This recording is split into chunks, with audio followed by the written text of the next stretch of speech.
Oh, right. So, yes, here we are, Vampire the Masquerade, Chicago, 1999, episode 30. 6-ish, maybe? I don't know. It's a lot. It's a lot. It's 30 something. I think it's 39. 39. Yeah, not nearly 40. Oh And my that goodness. does that. Yeah, I mean, to be fair, there's 10 episodes that aren't here on YouTube because we began at an earlier time. So, curiously, I am curious to know which of your characters is your makeup representing most this evening, unless it's just random. Arian, Well, it's like annually I'm going for like a snaky look, but at the same time it kind of reminds me of like those old oil paintings of like drowned women. Right. So right. Okay. Yeah. So that's I don't know.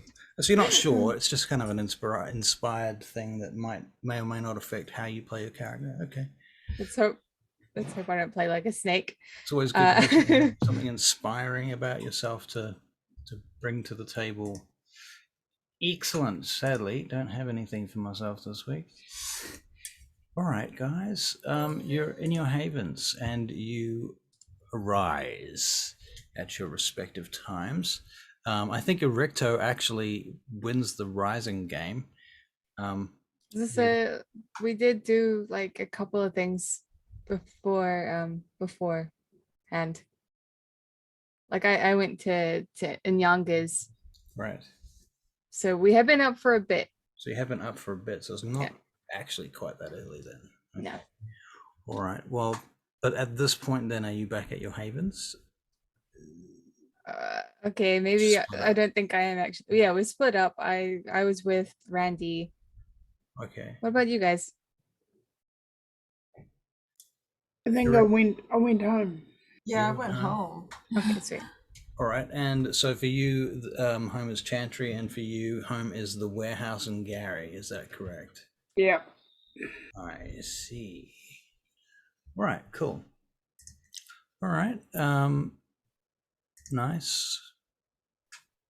So, Barry, Chase, you wake up, and Jimmy's.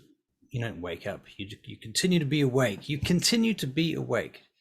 And you're at your warehouse. What are you doing? Jimmy is about. Other retainers are here. Julia is busy outfitting a new security system with a small team that she has hired to do that around the perimeter. So there's this team wandering around, and they're laying out cables and burying them on the property, around the edges of the property, in order to set up the new cameras that they've got. Where's Vincenzi? Vincenzi may well be here if you want. Yep. In fact, he's telling you about what's going on right now. And they're burying the cables over there, and that's where they're going to put the cameras up on that. You see that post at the end of the fence there? Okay. That's where they're going to do it. And then all the way up there on top, right at the very, very top, there's going to be like a 360 array of cameras right up on a post on top of the building, higher than the helicopter landing pad, actually, but away from it. So we don't want you to be knocking it or nothing like that. So we're going to put lights on it. Okay. All right. You know what? It might as well be a radio tower. When you were part of the police, were you with the Chicago police or the Gary Chicago. police? Chicago PD. Chicago PD. Yeah. Okay. So you don't know anybody in the Gary police? I know people in the Gary police, don't get me wrong. I know people all over the USA from everywhere. I know people in Canada. I know people around. Cops. Why do you ask that? You're looking for some more, there's not a lot of cops like me, I'm telling you. Oh, I'm open-minded in a way that a lot of cops ain't. Huh? Well, did you ever hear any stories about corrupt cops?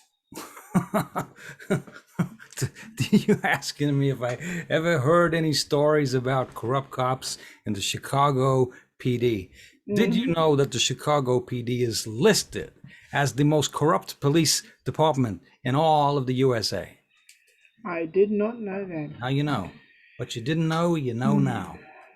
Do you reckon there must be some corrupt cops in Gary? Yeah. I would say they're all corrupt cops.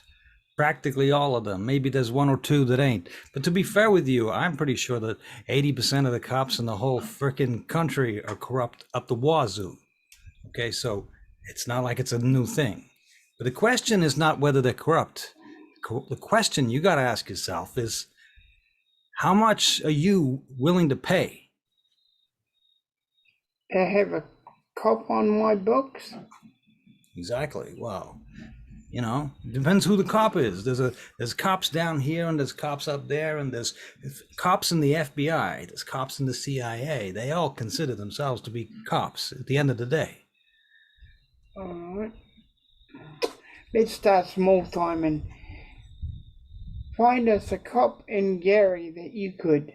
Now, you know, there's one thing that I remember that I was pointed out very clearly by Lawrence Harrington when he was the boss. Well, for me at least.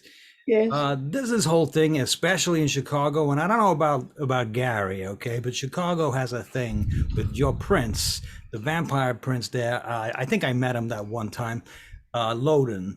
That guy, he's got a thing about cops. As far as he's concerned, you and I, we're not allowed to influence them. That's his whole business. Cops, and what was the other thing? Was the media, cops and the media. That is correct. In Gary and in Chicago. In Chicago, but not in Gary. Not in Gary. All right, well, okay, you say so. I just dig in. I just want to look for one, just one. You just want one cop? Yep. Okay, I'll pull up some names and things. I'll get back to you. Mainly in their communication. All right. All right. Mainly in their communication. That's all. All right. Then I'm wondering if it would be possible for them to help us bug into the cops' communication so we know what they're doing. Well, you know, it's a matter of finding the right guy or the right person in the PD, you know. I'm sure you could do that, Vincenzi, or the right woman. Let us not be sexist about this. Yeah, well, I mean, you guys already been in there once, didn't you? You walked in there undercover as FBI agents a few weeks back, didn't you? That's right. So you know where the whole place goes down. That leads me to my next question. Yeah. Is there any possible way that you could get me a... No, I've never heard of one of those. No, I know. A policeman's ID. Yeah, of course. I can get you one of those from my car. Okay. But is there anybody you know who could make it all look legal? Yeah, this one looks legal. It's because it used to be legal. It's a real one. All right. I'll go for it. It's not legal, and if somebody checks it, it's going to come up as me 20 years ago. Oh, okay. So there's that. But if you want one that works, I know a guy that will probably be able to fudge something for a couple of hours, something like that. I don't know. All right. Could you work on those two things for me, and I'd be so happy. Sure. We'll talk about that later. Get back to you. Bye. All right, Belladonna. Yes. You're awake and alive and doing stuff, running around for a while now, as we discussed. What are you doing presently? Well, I will have left in Yanga's place. Mm-hmm. And I'm not sure what I'm going to do, so I think I'll just head home. Head home, all right. Yeah. Back to the High Priestess crystal store and cafe. No, it's not a cafe. No. Zora suggested to you that, I was thinking, what if we were to take the balcony outside and we were to turn it into a cafe? Think about that idea. We could open it. Really don't have a lot of room here. Bless you, Erichto. But I mean, we could extend it out to the street, out to the legal limit of the street. Right. There could be a balcony there, and we could serve coffee and herbal teas and things like that to people. feel like you're stretched already as it is. You've got a lot of duties during the day. But we'd have to get staff, of course. We'd have to get staff for them. Mm-hmm. You know, it could be, we could even rent the business to another person, to a different operation. You don't like it? Okay, never mind. I thought maybe I thought it maybe was you like it. You've got a lot of great ideas, and yeah, It gives you access to a food supply chain too. I don't like doing that. Oh, I'd rather go with animals for sure. Right, of course. Just in case. I know. Just a thought. Okay. Are we losing money or what? How's our business going? How is the business going? Well, first of all, I'm going to get you to roll your wits and finances. That's going to be a low roll. You wanted to own a shop. Yeah, she's the one that controls all of that. Yeah, well, she gets to roll too, so that's fine. Okay. She has some influence on this roll. My thoughts are that between you and Zora, you need to get 10 successes per month. I got 2. in order to, okay, so between you and Zora, so she's got to get 8 successes in order for you to break even this month. 10's quite a tall ask. Yeah, well, she's got 8 dice. She can spend a willpower point.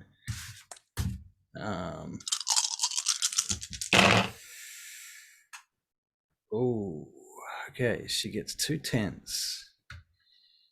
She gets 2 7s. That's 4. Okay.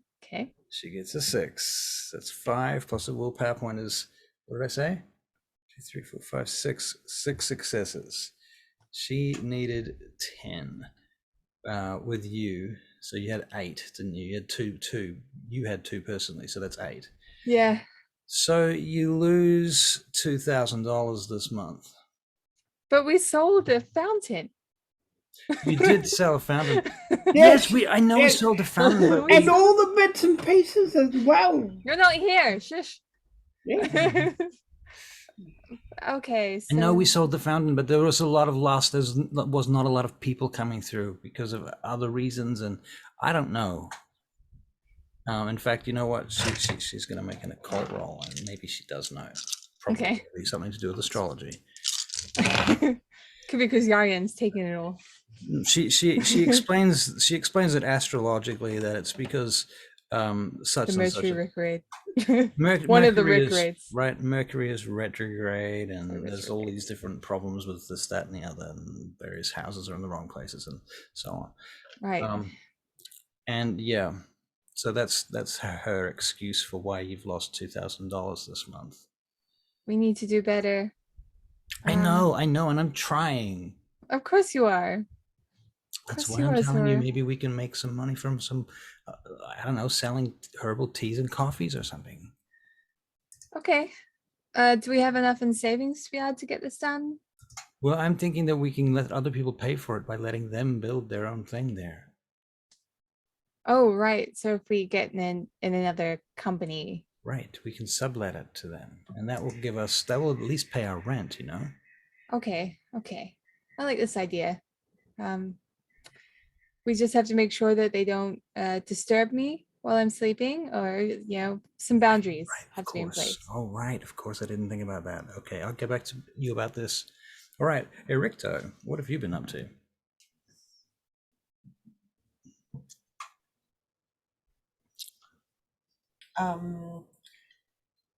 I don't know. You don't know? Okay, so, well, you've been at the chantry, presumably, learning, studying, and practicing rituals and such with your sire, Nikolai. And you've made a report about what you're supposed to have found out and things, I assume. Yep. Do you want to do anything presently? No. No? You want to return to the group at some point? Yes. Okay. So when is the group meeting next? Do we have any plans for that? There's no problem with that because she's going to get a phone call. She's going to get a phone call? Excellent. All right. So there you go. Erichto, your phone rings Right now? right now. Okay. I pick up. You pick it up.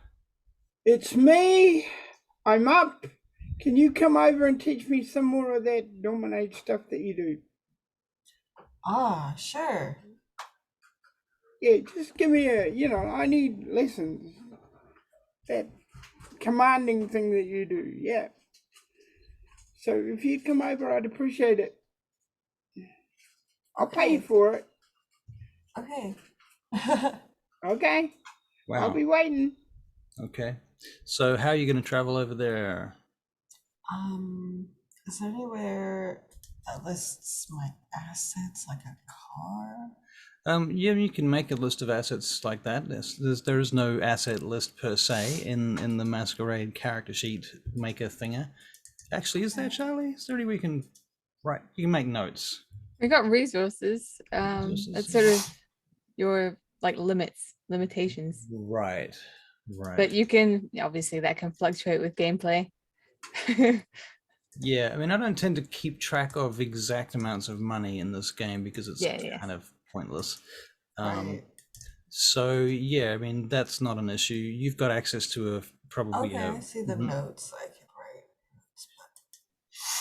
Right. So you can choose what kind of car you drive and such. I would say that right now you have access to a number of $100,000, something like, say, maybe $900,000 in liquid assets presently.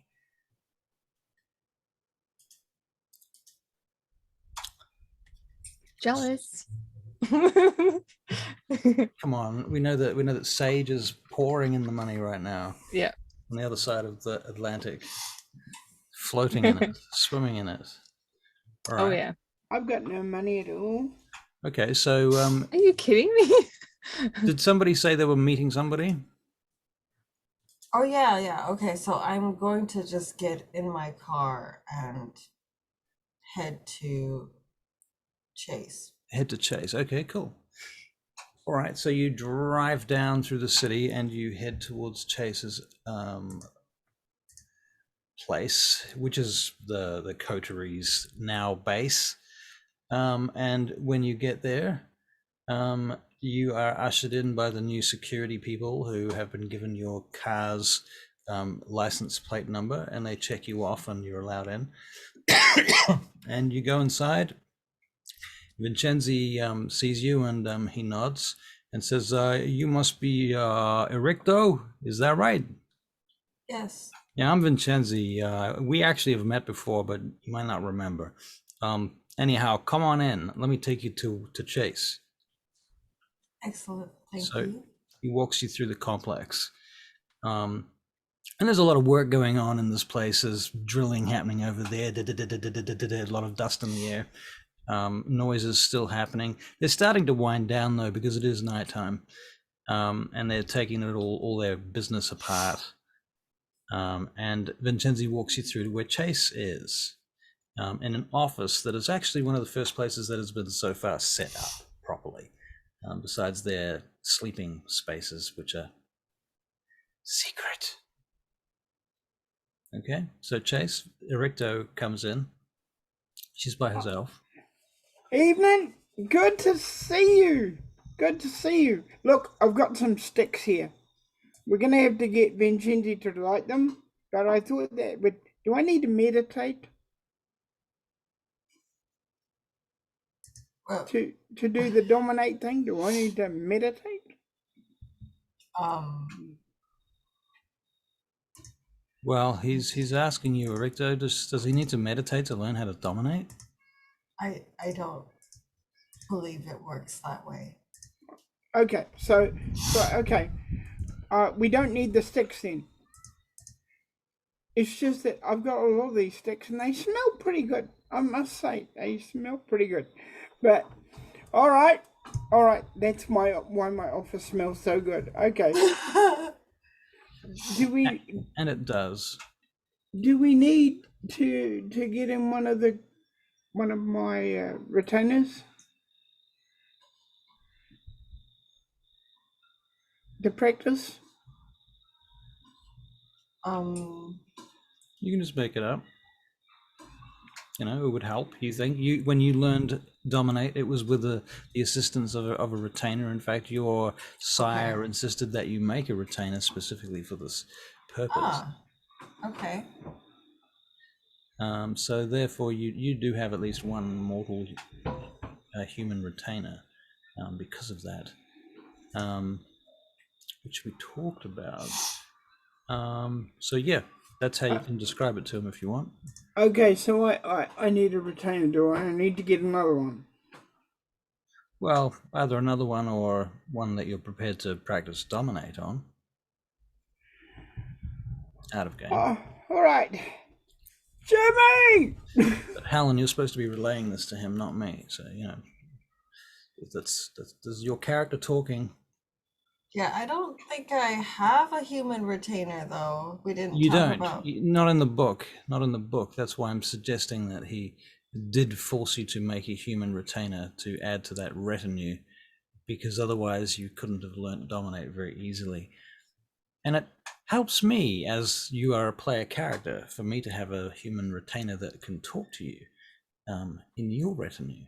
Oh, hello. What happened? Why did my camera go? Have you kicked it or There's you the hit same something number of accidentally? people here, but the screens are different. Welcome back. Okay, well, anyway. Jimmy! Yeah. How do I put this to you, bro? Yeah. I need to dominate you to practice. What?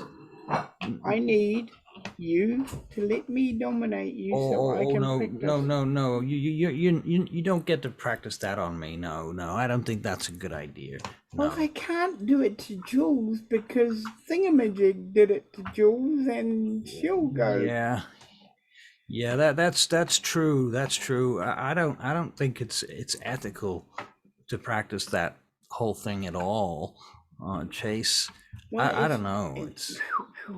I know it's not kind of ethical, and I agree with you, but it's what I am, and if I don't practice it, if I meet bad guys, I will go, sit down and don't shoot me, and they'll go, ha ha ha ha ha, and then shoot me.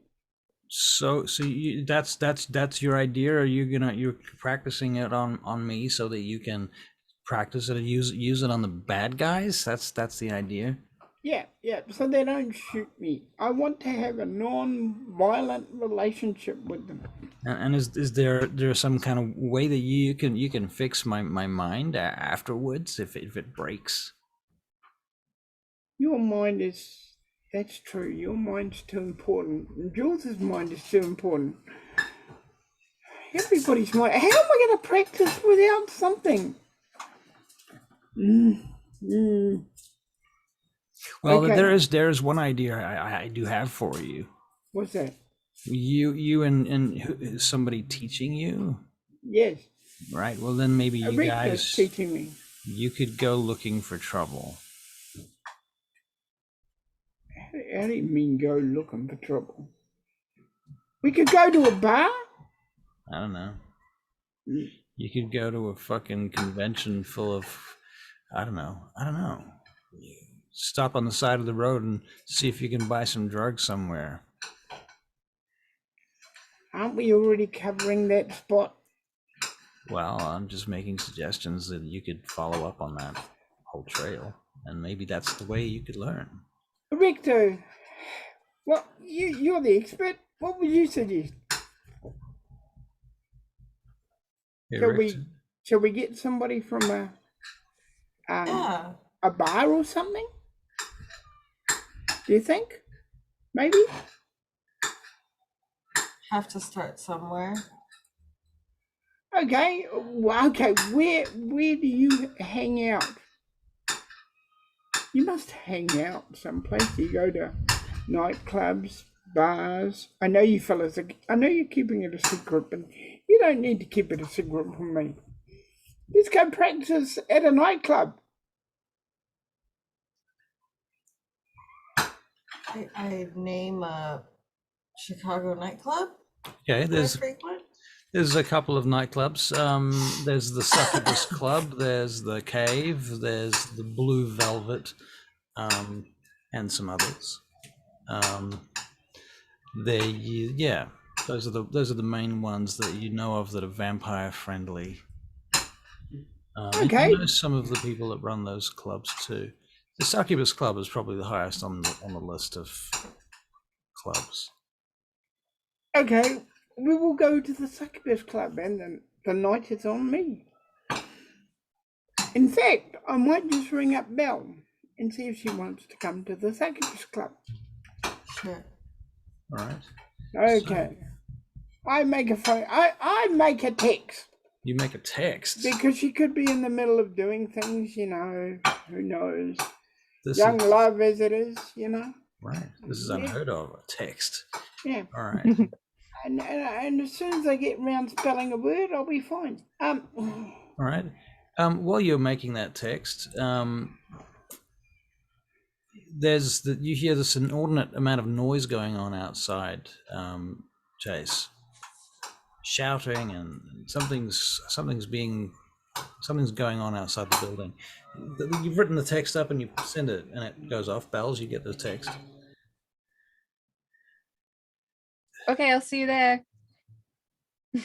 So that's the response you get. See you there. Okay, cool. I just write cool. Okay. Okay, right. You and Erichto are currently still in the base, but you can hear this big bunch of noise going on outside. Like, Erichto, you want to join me? We'll have a look at what's going on out there, eh? Okay. He takes a gun, okay, the biggest weapon they have. okay, Yeah. all right. And when you come outside the front, you discover that there is a large crate on the back of a truck being delivered. And Oh, yeah? they open the crate down, and it is the first of many, you hope, helicopters that has just arrived, with its blades folded back on top of it, and the rear rotors folded back as well, and the canopy has been put to the side and is all wrapped up, and there's some of it's in parts, but the overall thing is there. You can see the body of it, and it's coming out and being taken indoors on tractors and things to be finalized and put together before it will be moved to its actual final location or storage location. Oh, a blood tear comes to my eyes. A blood tear comes to his eyes. Yeah. Aww. Look at that, Erichto. Does it come with rotor blades? Yeah, this one comes with rotor blades. My first baby. Oh, Yes. isn't that wonderful? It's a medium-sized helicopter. It's useful for a number of different things. You could use it as a light gunship. You could use it as a rescue ship, or like a rescue helicopter type of thing. Or That's exactly what he's doing. Yeah, that's Right. it. You hit it right on the button here. Right, or a media type of affair. You could use it for that. You couldn't use it for carrying large objects and stuff like that. It's not big enough for that. Oh, you need a different kind of helicopter for Yeah, that. yeah, much bigger. Yeah. So anyway, there you go. Your first helicopter has arrived, and it's being stored and placed and put together and so on. And you're quite happy about that, I assume. He is over the moon. Okay, let's go to the nightclub and celebrate. All right. So sometime later, I assume then, we shall do a Batman transition. I've probably been there for a while. Right. Because you guys live in Gary now. Right. Right. Okay. So you've been at the club for a while. What have you been doing at the club there, Charlie? Well, I'm going to. Well, is there a live band? Is there a live band tonight? Every night. The baby chorus is playing. This Oh my god. Cool. Baby chorus is on stage. They're just warming up. They're doing lots of plunkety noises with their guitars and things, and a bit of drumming and a bit of teasing the audience as they set up their final bits and pieces.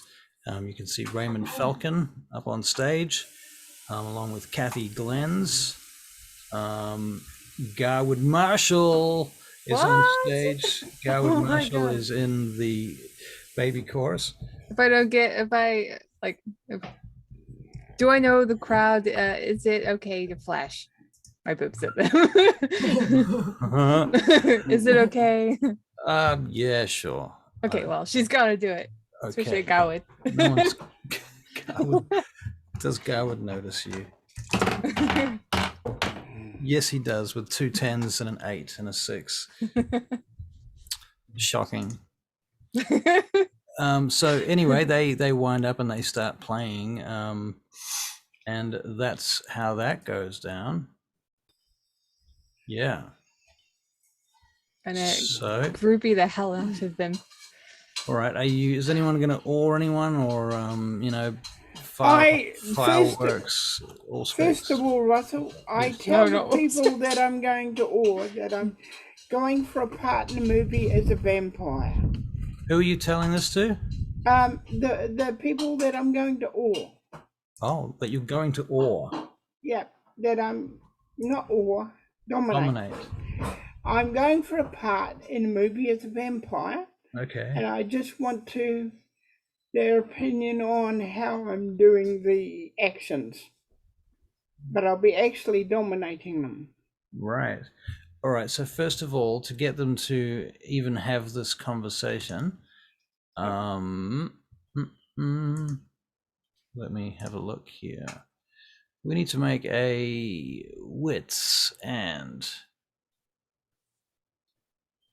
leadership roll, which I guess I'm rolling because that's how I roll.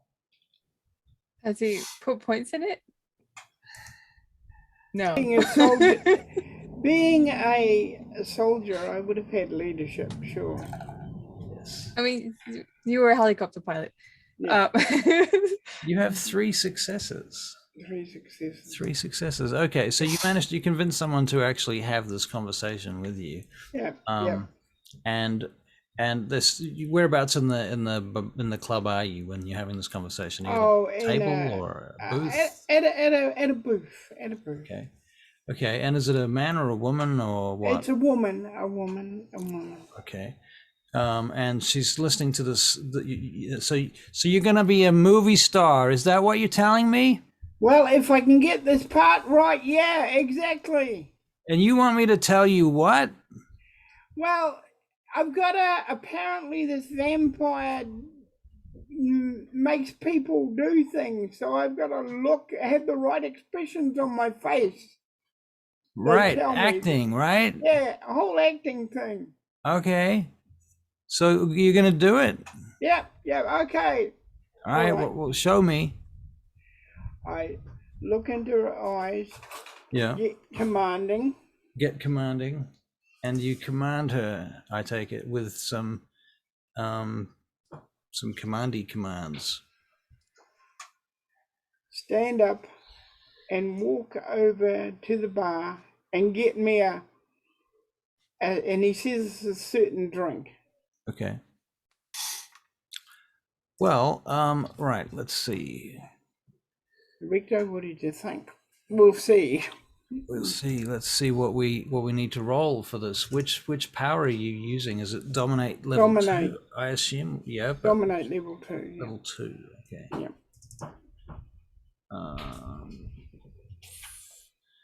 Dominate.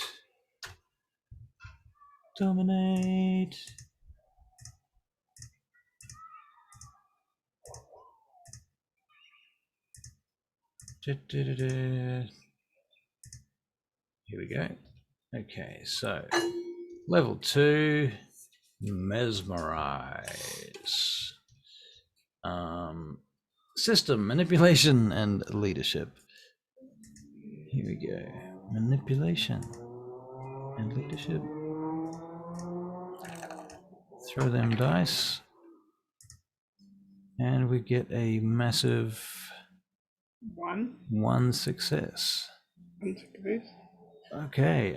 Well, yeah, she's like, Okay, and she goes over and she actually does buy you the drink, and she comes back as she's like, "Is that the one?" Yes, that's the one. And I keep, as long as she'll let me, I keep practicing. Okay.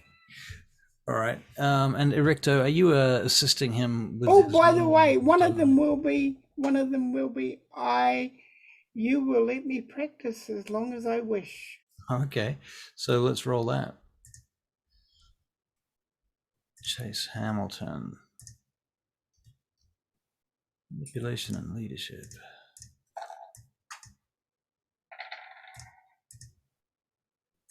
Actually, Good. 2 successes. Yep, 2 successes. All right. Yep, getting better at that. And we'll give you 1/3 try, Chase.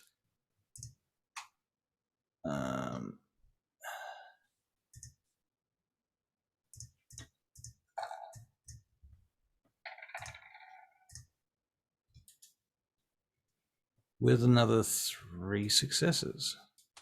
That it looks. Yeah, cool. All right, so we will put you some XP towards leadership after that. All right. Okay. So that will assist you with your further attempts at domination. Excellent. Now, everyone's at the club and doing stuff. Charlie, what are you up to? I'm in front of the stage supporting baby chorus. Right. Yeah. Okay. I'm flashing them occasionally. Right. Okay. Fair enough. They think that's pretty amusing. And although Kathy Glenn's is like rolling her eyes at you, I think to be fair, she's not that impressed. I don't care. She's a bit bitchy about things like that. I'm too busy being delicious. Right. Take your word for it. Yeah. Okay, so they finish their set eventually, and you, Barry, do your practice on dominate, and I'm assuming Erichto's giving you some tips, to assist you with that. And yeah, what are you going to do after that? I mean, there are other vampires here at the club that you could talk to if you wanted to, or approach even. I don't know how many of them you know. Who knows Brennan Thornhill? Name sounds familiar. He's the Brazilian Ventru that owns the club. Oh yes, we've met him before. Well, at least Chase and I have. You and Chase have met Brennan, yeah. He introduced us to the bottom floor. Actually, all the floors. Right. Yeah. Who else would be here?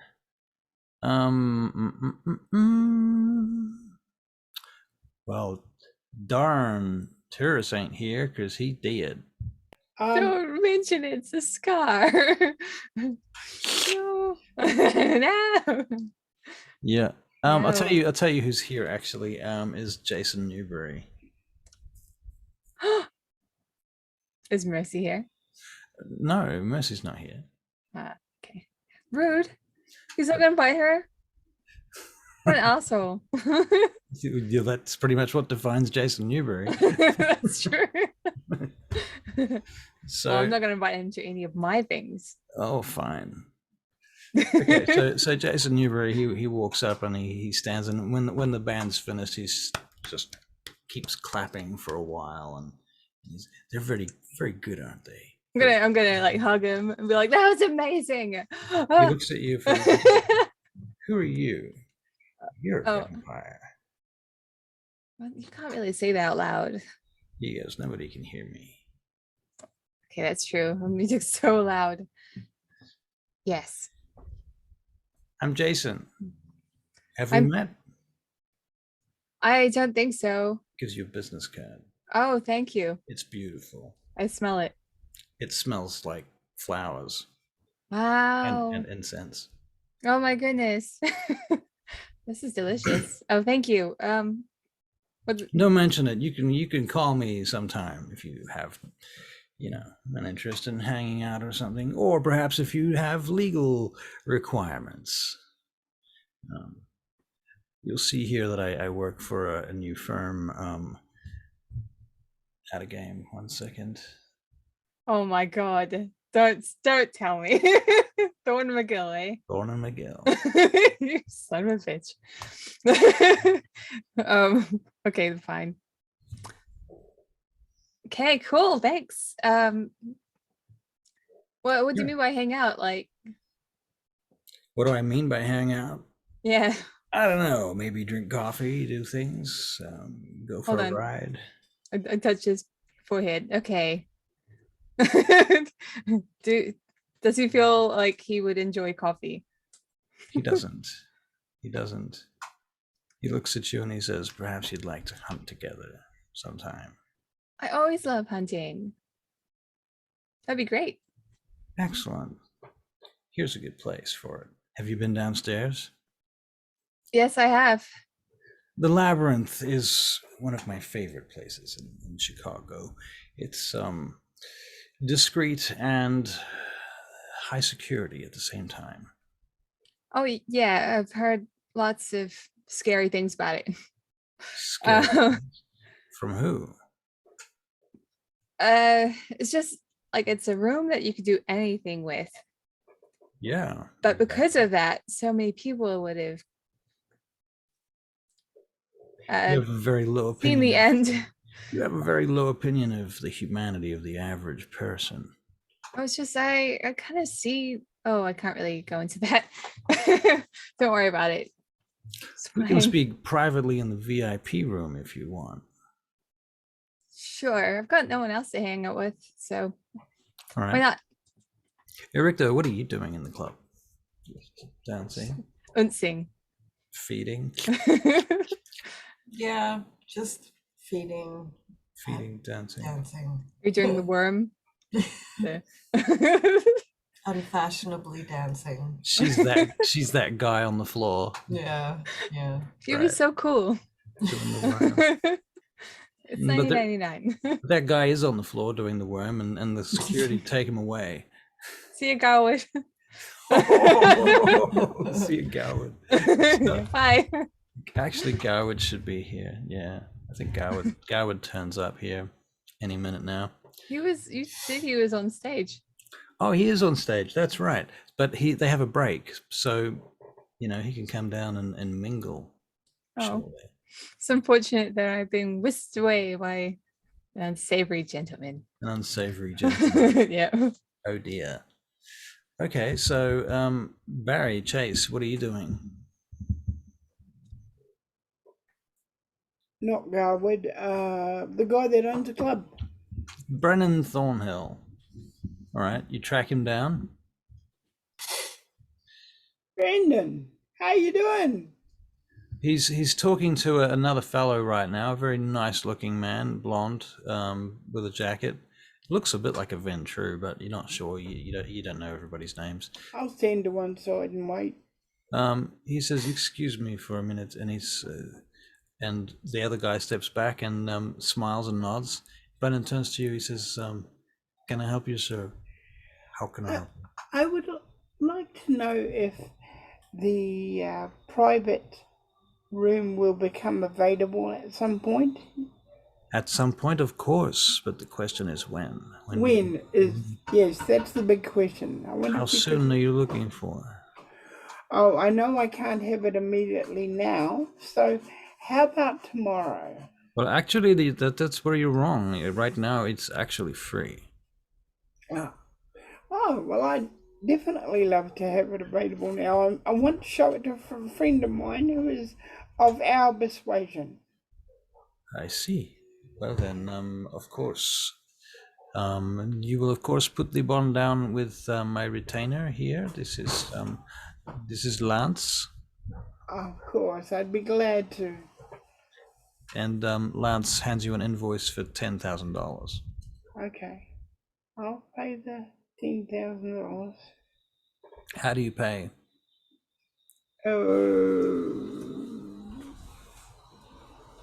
By $50. credit card? Credit card linked to what account? What accounts do I have now? What's different now? Well, you've got a card that's currently owned by Jimmy. Yep. That you're carrying. Yep. It's not in your name, so your ID is in Jimmy's name too. Okay. Like your human ID, that is to say. Yep.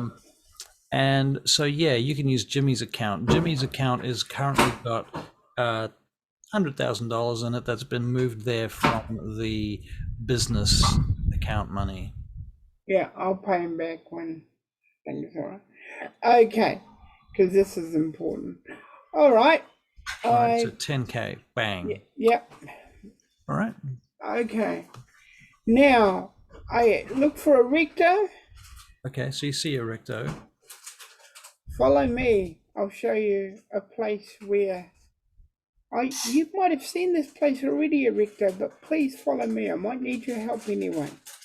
Okay, so I follow. Follow Chase along. Okay.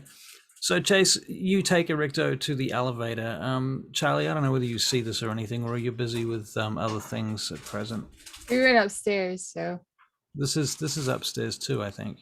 At this point, it would have to be if you're going to go into the elevator to go down to the. right. It's not available from the ground floor. Yeah, I probably will see them. I will text her and say, I've got the room. Want to join us? Wait, what? I've got Chase, I don't know what you're up to.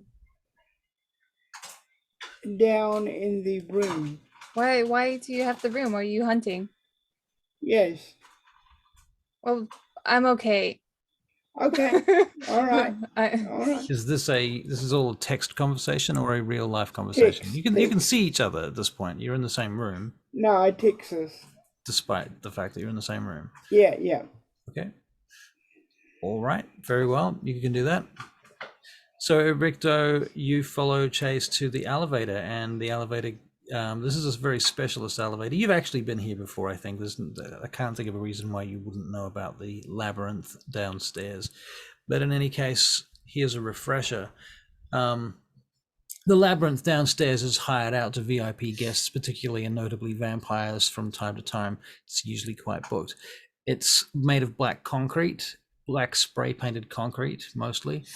It has little pockets and rooms inside it with strange things like pool tables and sofas and vending machines and stuff like that, along with other areas that have bars and swings and whips, chips, chains, dips, that sort of thing. So the Labyrinth itself is a playground essentially that you can rent for $10,000 an hour, where you can do anything, and there are no cameras and no repercussions. And there are cleaners who will clean up after you. Okay. So no bodies to worry about either. So this is where Chase takes you, and you've been here before, probably with Nikolai. And I think perhaps, I don't know what you think of Nikolai's feeding habits, but he would have probably been playing little power games down here. With, in fact, this may be the place he brought you to teach you dominate. Makes sense. Right. Tell me that.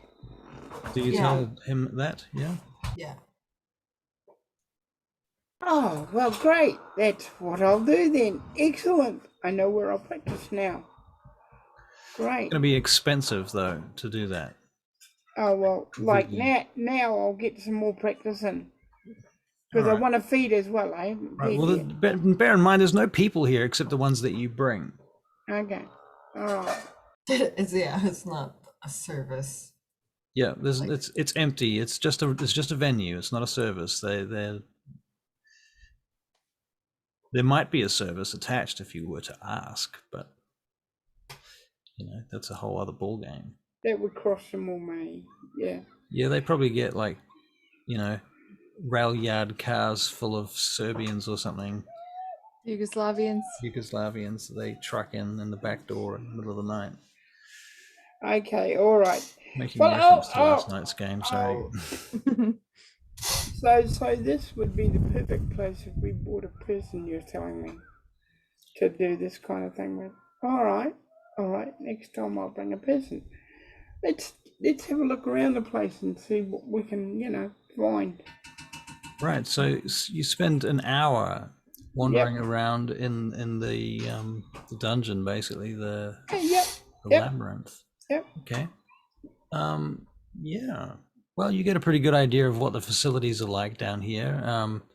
There's some sort of, it's kind of like a strange art gallery too, on the one hand too, kind of dedicated to heavy BDSM themes,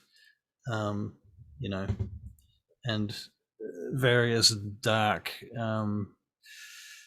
visual There's chains and artistry. crap, eh? Chains, yeah, Okay. definitely chains, yeah. Cool. Yeah. All right. It doesn't seem like the most inviting place, certainly in many parts of it. But then you get like little pockets where there's like a red sofa facing another red sofa, and there's a coffee table with some magazines and a red telephone sitting on top of it. Okay. Incidentally, the telephone doesn't work unless you know how. It's humans picking it up will not be able to dial out. Last time we were here, you said there was one of those old slot machines, pinballs. Pinball, yeah, there's a pinball machine, yep. Yeah. I'm going to go and tattoo with it because it'd be just my generation. You can see evidence of damage to the side of it, actually, as you're looking at it. You can make a perception and investigation check, please. Okay. Okay. Chase Hamilton. Perception and investigation.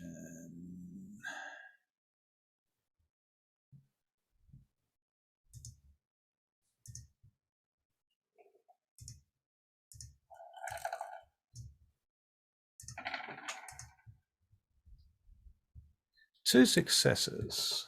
Yeah, there's the pinball machine is on it. It's got a bit of a wobble on it.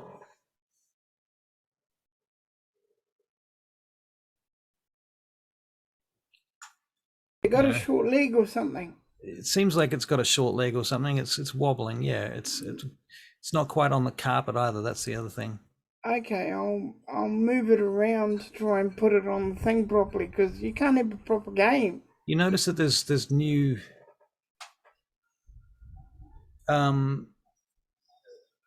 you notice there's new carpet here. Like this particular patch of carpet around here looks very, very new.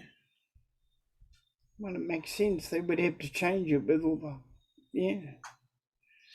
But you're right underneath the pinball machine. Okay. And then you notice that there's a kind of lumpy bit there too. Okay. I'm curious now. I'll have a further look, a better look. There's a trapdoor that has been welded shut. Okay, now I don't want to look. I don't want to look in case that's something I shouldn't look at. But I'll take note of the trapdoor. Okay. So it's been welded shut. Yeah. Why would you weld your trapdoor shut? None of my business. That's right, James. It's none of your business. Who asked you anyway? You shouldn't even be thinking what you're thinking. No, we will not look. We will go just mind our own business. This is not our property. But I still hang around in there and see if I can find more interesting things now. Okay. All right. You see in this room is a series of paintings, abstract paintings of the astrological signs, basically the zodiac signs, and of all of them, they're all the same size except for one of them, which is bigger than the others.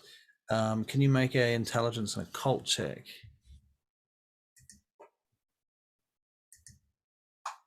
Which I am rolling, don't worry. Intelligence and occult.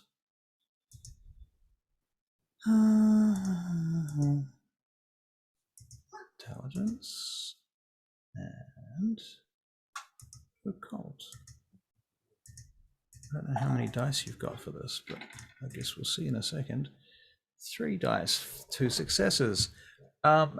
It's Scorpio actually is this much bigger image. It's not like a picture of a scorpion. It's a pictograph of the Scorpio symbol, and it's much bigger than all of the other symbols on the walls in this room.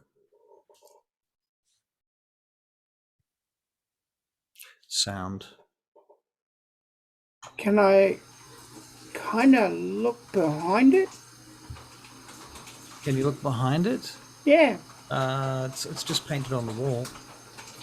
Okay. I'll tell you what. Yeah, behind it.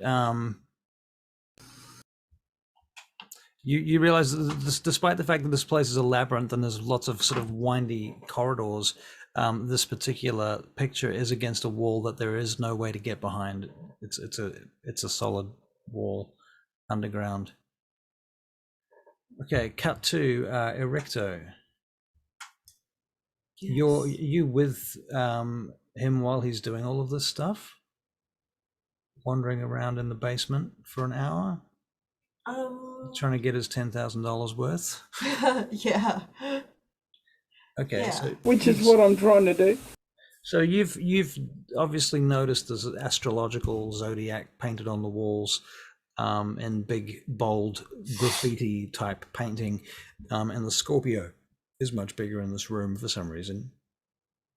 And in fact, you can use your intelligence and occult, Erichto, to try and ascertain what that might mean, if anything.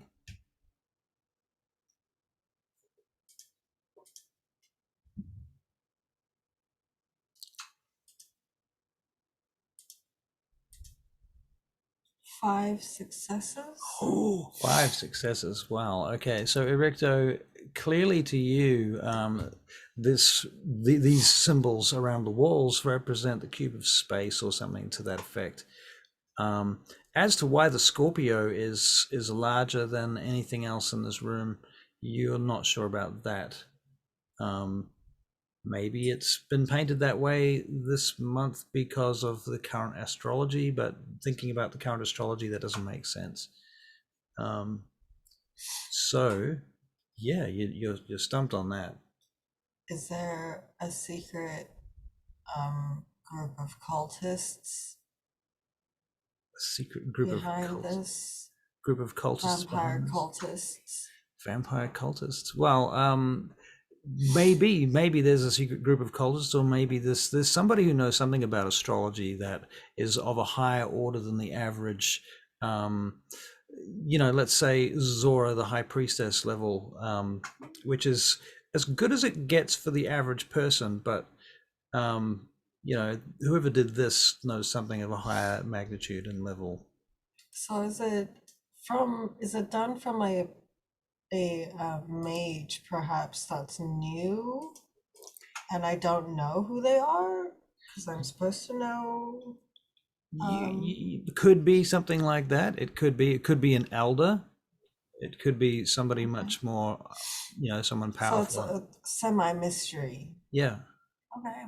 Yeah. It's you're unsure about the origins of these markings. You seem interested in it, Rika. Why? I don't know if she would say anything in this situation. Fair enough. All right. So she Erichto, just kind of- your phone rings, Erichto. Oh, okay. And it's your broodmate, Garwood Marshall. He's like, "Hey, Erichto, you there? Yes, hello. Where are you, man? I've been looking all over for you. I just finished my set. Looking for you now. I tell him where I am. I don't know where this place is, actually. You're in the Labyrinth Downstairs? Damn, that place is like $10,000 an hour. How'd you get down there? You with somebody? You doing something? Should I know? Do you need me to hang up right now?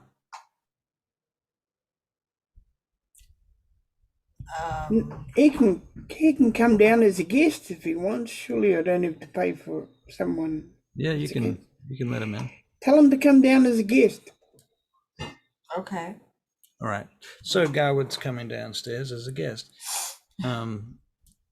Charlie, once the sets are finished and baby chorus take a break, Garwood makes a phone call from up on the stage, and then he walks down past you. He goes, I'm going downstairs to the Labyrinth, where I'm going to meet with my broodmate and one of your friends, I believe.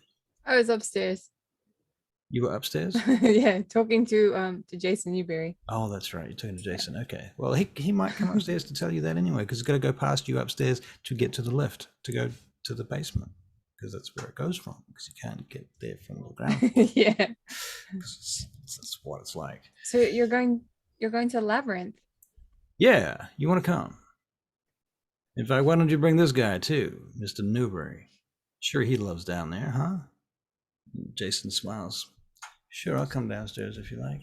I kind of just wanted to have a one-on-one. It's a big labyrinth. We can talk anywhere down there.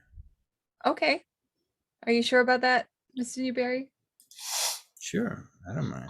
I'm gonna get myself a drink. So you get yourself a drink, and then you Yeah. all cram in the lift, and then the lift goes down to the basement, and the door opens up, and everyone's been standing there quietly for 30 seconds, tensely, and everyone walks out into the labyrinth itself. Chase, Oh. whereabouts are you in the labyrinth right now? Are you deep in the labyrinth, or are you by the entrance way when they arrive? I am looking at the picture still. Okay, so you're deep in the labyrinth. Yeah. All right, cool. All right, so the rest of you come out into the labyrinth, and Jason Newbury turns to you, Bella. Mm-hmm. So what do you want to talk to me about? Well, I mean, I'm trying to get in touch with all. Go for a walk. Sure, yeah. I'm also a little bit nervous. Like there's like a twang of nervousness, but that's because of the masked lady That you met that one time. Yeah, and I thought she was a spirit. Right. Okay. Well, Jason walks with you through the labyrinth, and he's wearing his gloves as he always does, and he runs his fingers along the edges of some of the paintings and artworks and things. So, have you ever been down here before? He says. I have. I was just being shown what services they have. So you haven't been to an event down here? No. Really? Do they have events here? Of course they have events here. Well, I've been to some. Maybe you haven't been invited. Well, I'm kind of new here. I come and go to Chicago a lot. So yeah, never really had a chance to get to know anyone. Right. Well, usually the events that they have here, they've got a strict policy whereby you can basically, whatever you see, whatever you do, you don't talk about it. Right. Okay. Kind of the idea. Whatever you see down here is nobody else's business. That's how it goes. So, yeah. I want to ask you, there is a really rotund guy. He was really large, and he mentioned you to me. God, what's his name? Ballard. Are you talking about Horatio Ballard? You mean Loden's childer, Horatio Ballard? Yeah. He said some really horrible things about you, but I thought about me. I thought he was a piece of trash. I mean, he's gross. Really? He said bad things about me to you? Yeah. I'm flattered. I don't know why. Oh, I must be getting to him. Probably. He seems to hold a massive grudge against you. I'm so sorry that he put you through that. I do apologize that that's something he would do. Mm-hmm. He is a grotesque, I would say, human being, but we both know that's not true. Yeah. Okay, so Chase, you're still looking at the picture, I assume. Is that right? Can I touch the picture? You can touch it. Okay, I touch it all around. Well, it's just a symbol, right? It's just a shape. Yeah, yeah. Yep. In fact, just to make it really clear, it looks kind of like an M with a arrow sticking off the side of it. Okay. So the M goes down, the last part of the M goes up and flicks off, and there's an arrow. So that's all there is to it. It's just a picture, a symbol, Scorpio. Yeah, but he kind of likes it. Yeah. He kind of likes it. And Well, he's what star sign is Chase? I'm curious. I don't think he's Scorpio, but I think now he wishes he was. You know? Right. I kind of think he'd be a water sign of some sort. Yeah. Or an air. Yeah. Air sign. He could be Gemini. It would make a lot of sense. Yeah. I like Gemini. That's good. You should go Gemini. But he's wondering if he was to use this sign, he'd have to copyright and all that sort of crap, wouldn't he? No, this is a generic symbol. It's a very ancient symbol. You can't copyright that. Oh, cool. Cool. Well, he's going to have to find out about that anyway because he's got no clue. So you're thinking about Scorpio choppers or something like that? Yeah, Scorpio choppers. I see. Okay, interesting. You sound like a villain. And had that sign on the... It's very villainous. Had the sign on the helicopters. I see. Red and black theme. Yeah. Okay. Could be a thing. Could be a thing. I'll keep that under advisement. He's thinking about it. Mm-hmm. Okay. As you're thinking about it, Chase. Yeah. You feel things sort of slow down. Like, ooh, everything kind of stops. And you feel like everything's in slow motion. And you begin to turn, but as you're turning, out of the peripheral of your vision steps this lady in a mask out of the shadows in front of you. And she's holding the mask up in front of her face like a Venetian mask. And she leans in and looks at you. And you see through the eye holes of the mask. Can you make it? We'll make a perception alertness check for you.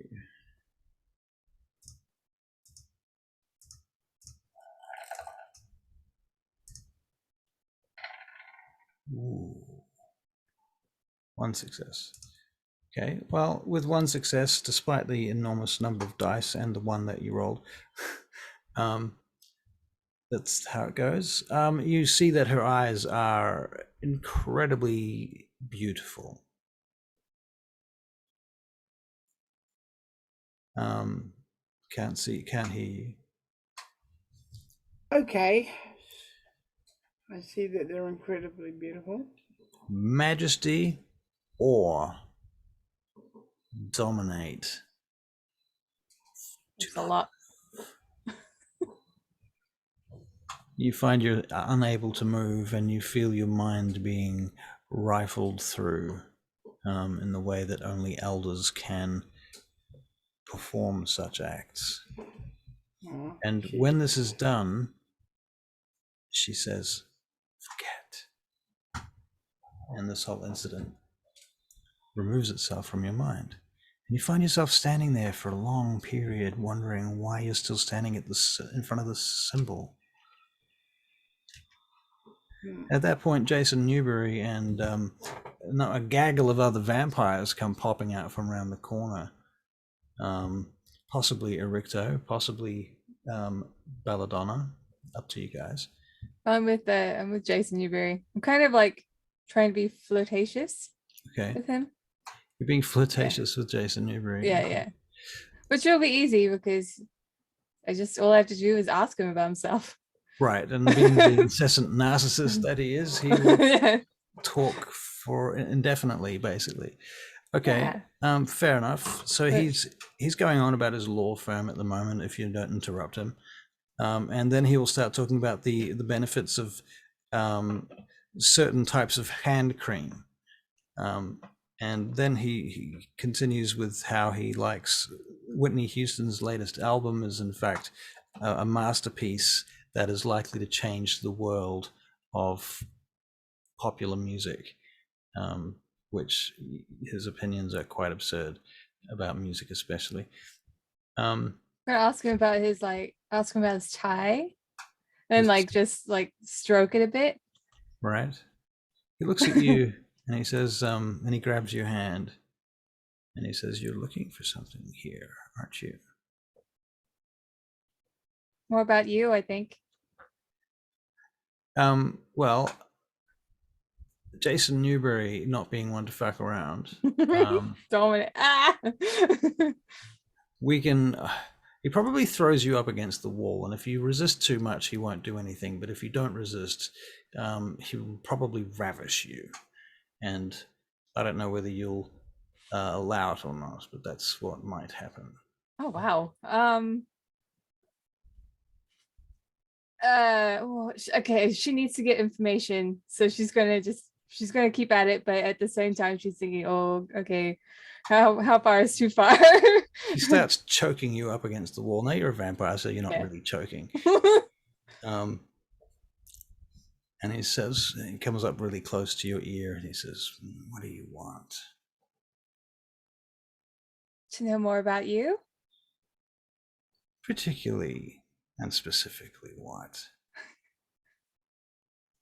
I don't know. What do you like to do? If we weren't here, what would we be doing? He drops you back to the ground again and takes a couple of steps back. He goes, "Probably working." Oh yeah, working. Right, Erichto, sorry. Yeah? Before you go, Horatio Ballard said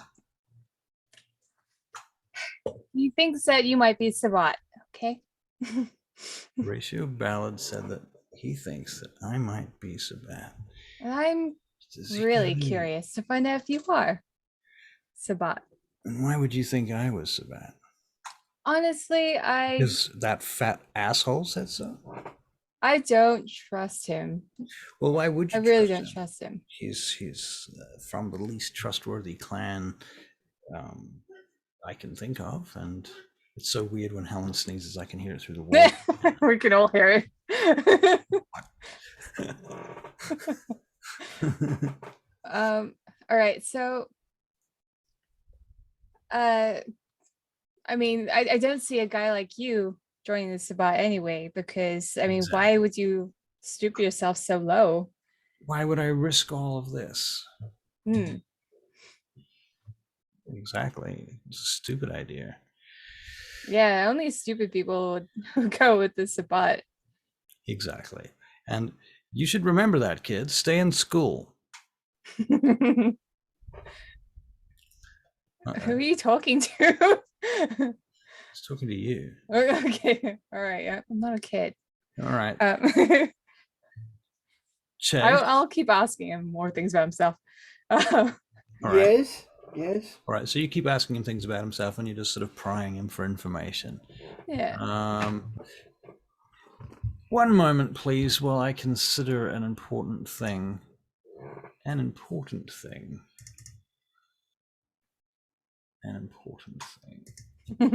Like, where should I put the railroads now? Where should I lay the track? Because someone actually came out with the truth to him instead of going a different route. Right. What the? It's Bells, man. It's Bells. She's not good at this, but she's trying to be. And like, why not use your like femininity to do so? Anyway. Right. Bells, tell me. Ooh. 3 things about yourself besides the fact that you're a vampire. Or a perception. Okay. Okay. I'm a gangrel. Yep. Like that's something I'm proud of. I'm curious. Mhm. And a little bit a little bit scared. Okay. I mean, he probably doesn't know the reason for why I'm a little bit on edge, but he could probably think it's himself because he's a narcissist. I don't think the gangrel will come across in the aura read. Okay, sweet. All right. Okay. Needs to be an emotional kind of context. Okay, sweet. I am kind of like when he's doing like the whole touchy stuff, I'm not here. Right. Okay. So you sort of you disassociate. Yeah. Because I Okay. need the information, but I don't want to be here because my heart belongs to someone else. Right. Mm. Okay. Fair enough. Okay. So Chase, Yes. you're standing there a little bit dizzy. But you still have this one memory of this mask and this robe that this woman was wearing. In fact, I will say it's like a shining white robe and mask. Okay. And there's a little bit of space around the neck of the mask and her throat where you could see her throat and neck.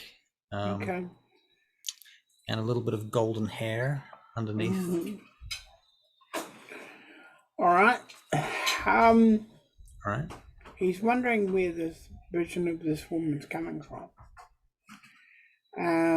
And he's forgotten the trapdoor, hasn't he? Actually, no, you haven't forgotten the trapdoor. You've only forgotten meeting her. Okay.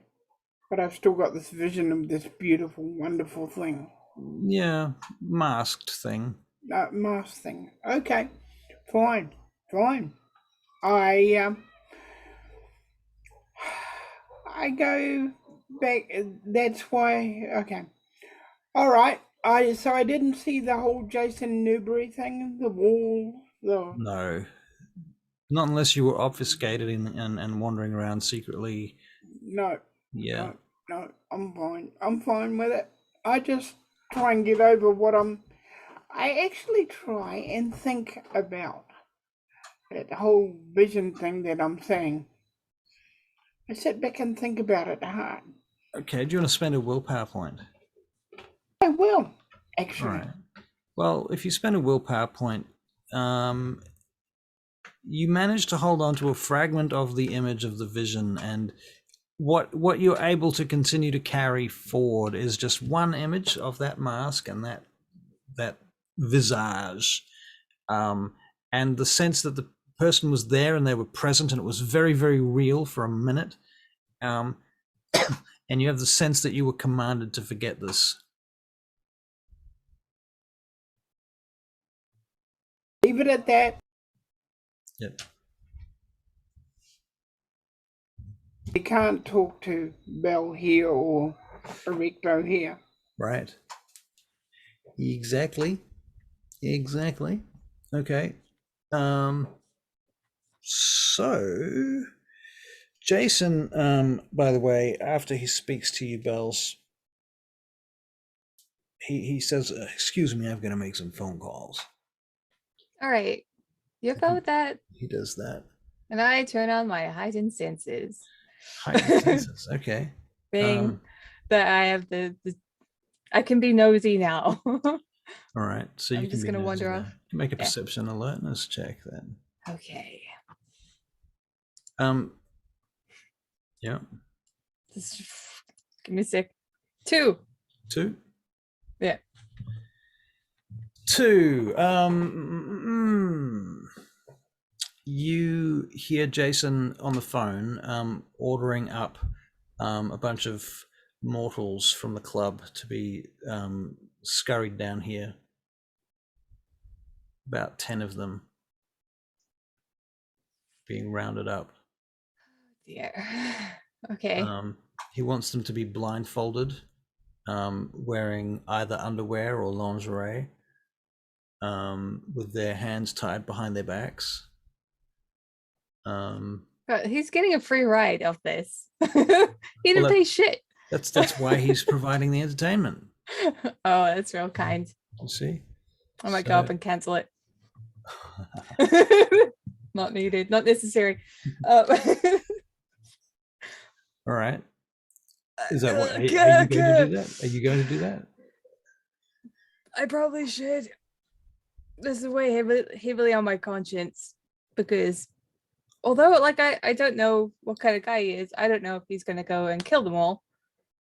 Right. He might just be into that. So I think Right. I will leave it because vampires gotta eat. Right. And and- Bala, yeah, you don't know Jason particularly well, do you? No. You don't know from a bar of soap, really. So all you've heard is that he's been accused of being in the Sabbat. Yeah. Although that's a bit of a condemnation, to be fair, but then the guy condemning him wasn't exactly the most highly regarded individual in Chicago. No. Interesting to see what Jason does with that information. Right. Hmm. Well, Jason waits for them to be delivered, and he sits down on the couch and watches what everybody else does. Well, I'm gonna sit next to him and disassociate some more. Right. And he does. He will use dominate to get these people to do things to each other, and between you and him and Garwood, Marshall, who also is a Tremere with dominate. There's a lot of dominating going on. What Garwood's into this? Garwood's into this to a degree. He thinks He's in it's it for the fun. He's in it, yeah, to a point. There's a point where it stops being kind of funny to him, where what Jason is doing is no longer funny. It's okay when they're talking about it as if they're going to put everybody back and reset their minds. Okay, that's kind of okay. But when Jason starts getting them to beat each other and stuff, and it starts getting they're going to leave marks. It's going to be more than leaving marks. It's getting to actual abuse. That's when Garwood starts to get a bit frantic about it. I look at Garwood. He goes, "You okay there, Mr. Newbury?" And Jason's like, "Yeah, I'm good, thanks. Real good. Keep at it." And he just continues winding them up. Does You're anyone want to enjoying this, or Who are you talking to, Jason? yeah? He's like, "You're not? Why don't you have a go?" And he hands you the paddle. Okay, well, I'm gonna spank lightly, but not too hard. Okay. To be honest, my strength is shit. So no matter how strong I do it, it will be sucky. Right. Yeah. Fair enough. Yeah. Disassociating the entire time. I feel bad. I don't want to do this, but at the same time, I need that information. Right. And- So what particular information are you trying to get out of him specifically? Is there anything specifically that you want to know? I think the closer I get to him, the closer I'll get to maybe his phone or to his contacts or something, because then I can actually start trying to figure out if he is Sabbat or not. I thought maybe like, saying that the Sabbat was stupid would sort of trigger him, but he doesn't seem very triggered. No. I don't think that he is. I think, but I don't think he is, but I need to dig further. And Right. I think the closer you get to a person, the more opportunities there are to find out if they're Sabbat or not. Right. Okay. Well, the behavior that he begins to inflict on these people that he's brought down, that he's ordered down into the labyrinth, continues to become more and more degraded, and you might consider it degenerate, basically cruel.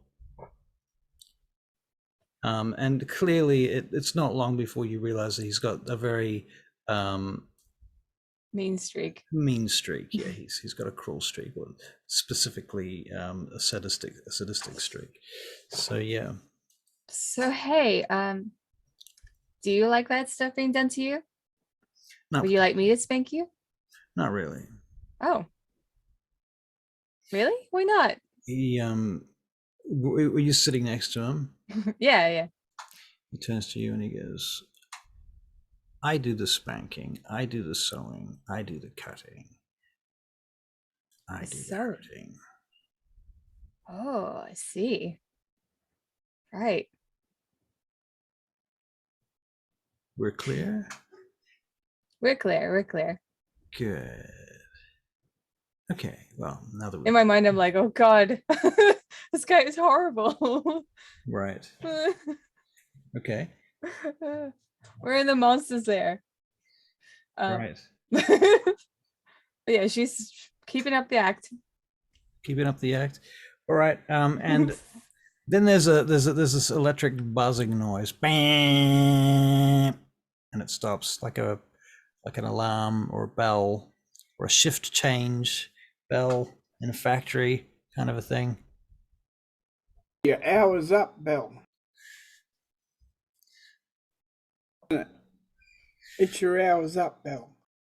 So Garwood Marshall comes up to you, Erichto, and he says, "So these are your new friends?" Yes. Yeah, I met some of these guys before. They've been hanging out at the chantry for a while now. They were messed up with your child, weren't they? What's his name? Lawrence Harrington, that guy, real estate agent. Good guy too, I have to say. Good pick. So he's off in Vienna right now. Is that right? Yep. Right. So he's doing his whole sabbatical, so to speak. Sabbatical, the irony. Okay, well, cool. I suppose I'll see you back at the Chantry House later then. Good. You tell me if you need any help with anything. Will do. All right. Garwood heads off. Stand up, and I'll quickly just like be like, thanks guys, to the like slaves Right. of the night, trying to get them away so that they actually have a chance to leave, because I know Jason's gonna get in there and he's gonna be like, I got this. Right. Jason's like, yeah. he looks at you and he knows what you're up to, but he lets it go. He's like, a dime a dozen. Dime a dozen. Yeah. And so then you guys head out, I assume, back up into the club upstairs. Yeah. I'm gonna send a text to Chase and be like, did you see anyone down there? Like I thought I saw a spirit of like a masked lady. Did you see anyone? And I don't know if I should send it to Erichto as well. He takes back, I saw a masked lady too. And someone told me to forget. You didn't forget the forget part? You forgot to forget. I forgot to forget there. Do I know anything about this? There's also... Do you know anything about this? Erichto, you'd be quite interested in this. In that there is a rumor that there is a Methuselah, as in that is to say a fourth generation, very powerful vampire living in the city block, possibly under this nightclub. Ooh. Okay. So that's what you know. And rumor has it that it is an ancient toreador. Okay. Okay. I'm gonna send a text to Jason Newbury and be like, this is Bells. And then I'm gonna hang out with Chase for safety. Okay. Oh my god. Jason's phone responds with an auto text that says, Jason is not available right now, but if you'd like to leave a message, please call this number toll free on blah blah blah. Oh, how unpersonal. Oh well. That's fine. Right. Okay. Belle, Yeah. I thought you had a companion. Maybe we should talk at the cave. Yeah, Yeah. might be a good idea. Right. All right. Where's so- Erichto? I lost Erichto. Where is she? I'm gonna say goodbye to Garwood. Like give him a hug. Yeah. I'm still here. Yep. Come on, Ricto.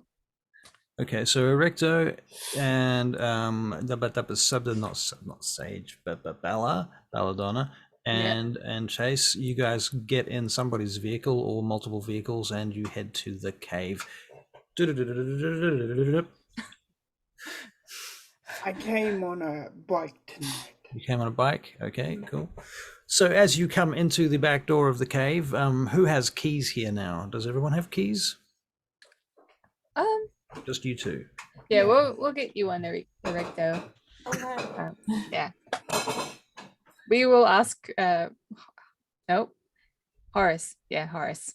Horace Turnbull. Yep. If he has another key. He can get one cut. In fact, you know how locksmiths have those machines for cutting keys? Yeah. He's got one of those in the spare room.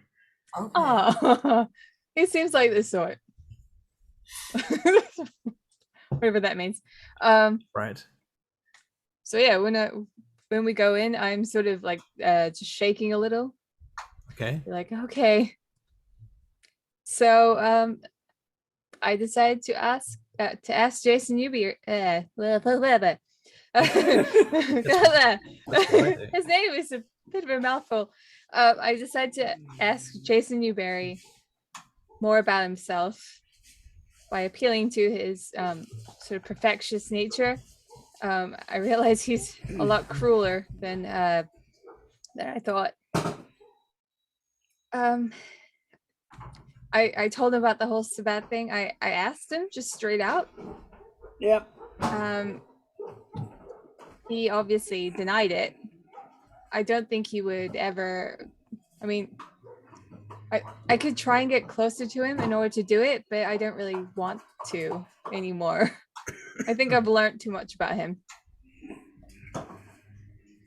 Good, because I would suggest that you don't get near him again. What? Bella, your phone buzzes.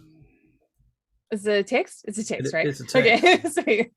I'm sure I'm used to this by now. And I checked. it's from Jason's phone number. And when you open it, it says, "Am I under investigation?" So he's responded with, "Am I under investigation?" Should we Okay. say?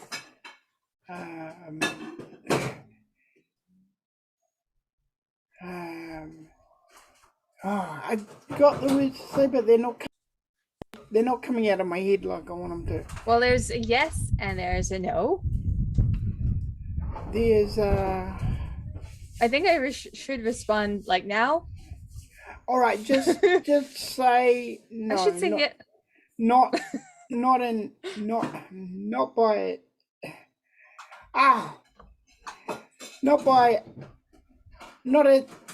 just cleaning up. Oh, I know, just trying to clean up new ends and That's not a yes or a no. think, by the way, Jason.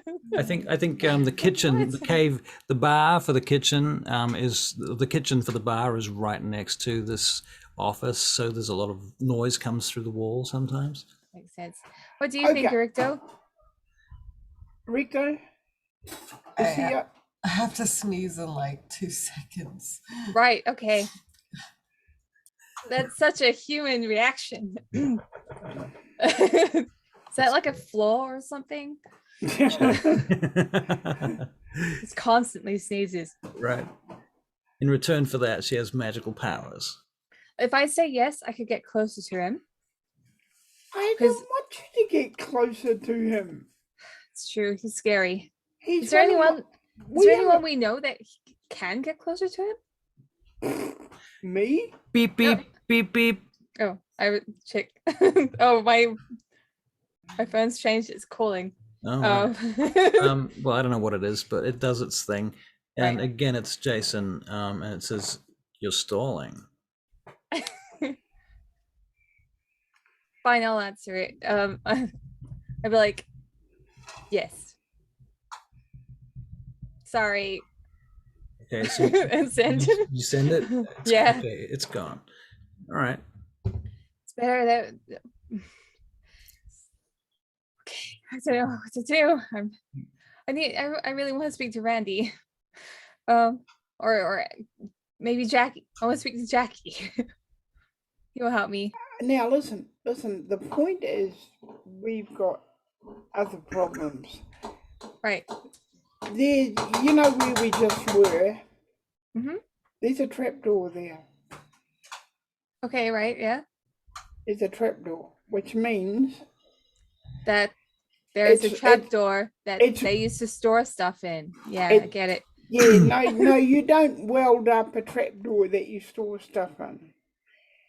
Well, then it- If you've got valuable stuff there, valuable stuff, you weld a trapdoor. okay, right, yeah. Yeah, so it'd be interesting to find out what their valuable stuff is. Right. So you want to hire out the labyrinth? Chase, your phone rings.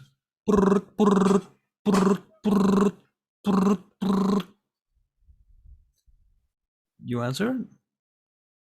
Can't hear you. Push the wrong button. Okay, you cancel the call and it rings back. Okay. Okay. And Hello. Chase, this is Jimmy here. You got a TV where you are? Is there a TV there? You got to turn it on. You want to turn on channel 4. You got to see the news right now.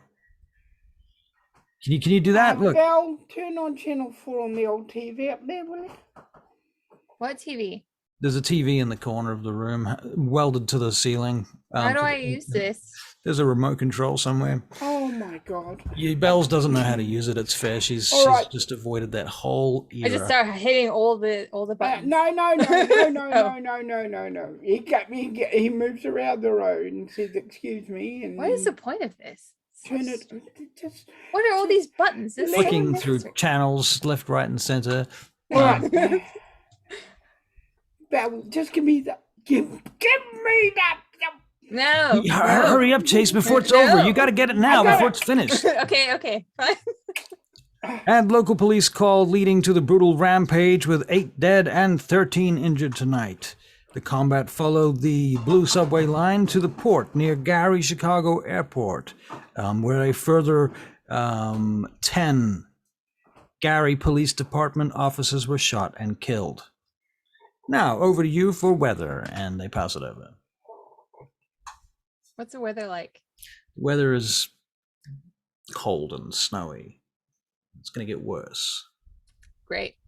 Yeah. So what was the best of that, Jimmy? Well, I don't know, Chase, but I got a feeling that was your guys. I mean, they put a picture up on the screen for a minute, and you missed it. I'm afraid, Did but you I'm pretty record sure. it? Did you record it? I'm gonna see if I can get a recording of it. There's got to be somebody around here that's got a record. I'll call the news channel and see if I can get them to send me something like that. Okay, look, I've got to get back to the office, so to speak. All right. Goodbye. Bye. All right.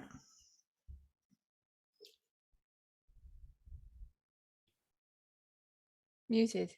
Rick, I've got to get back to the office. You go in there with your boyfriend. And You're in- Erichto, do you want to come with Sorry, me? which office? You're in the office, aren't you? At the cave. The warehouse. At my place. at Oh, my your place. Right. Yeah. Gotcha. We've got to name that something. At the moment, I'd like to call it the Alamo. All right. Okay. So you're heading off to Gary, to the Gary office. To Yeah, the you want to Gary. come with me, Erichto, or do you want to stay with Bells? Hi, Erichto.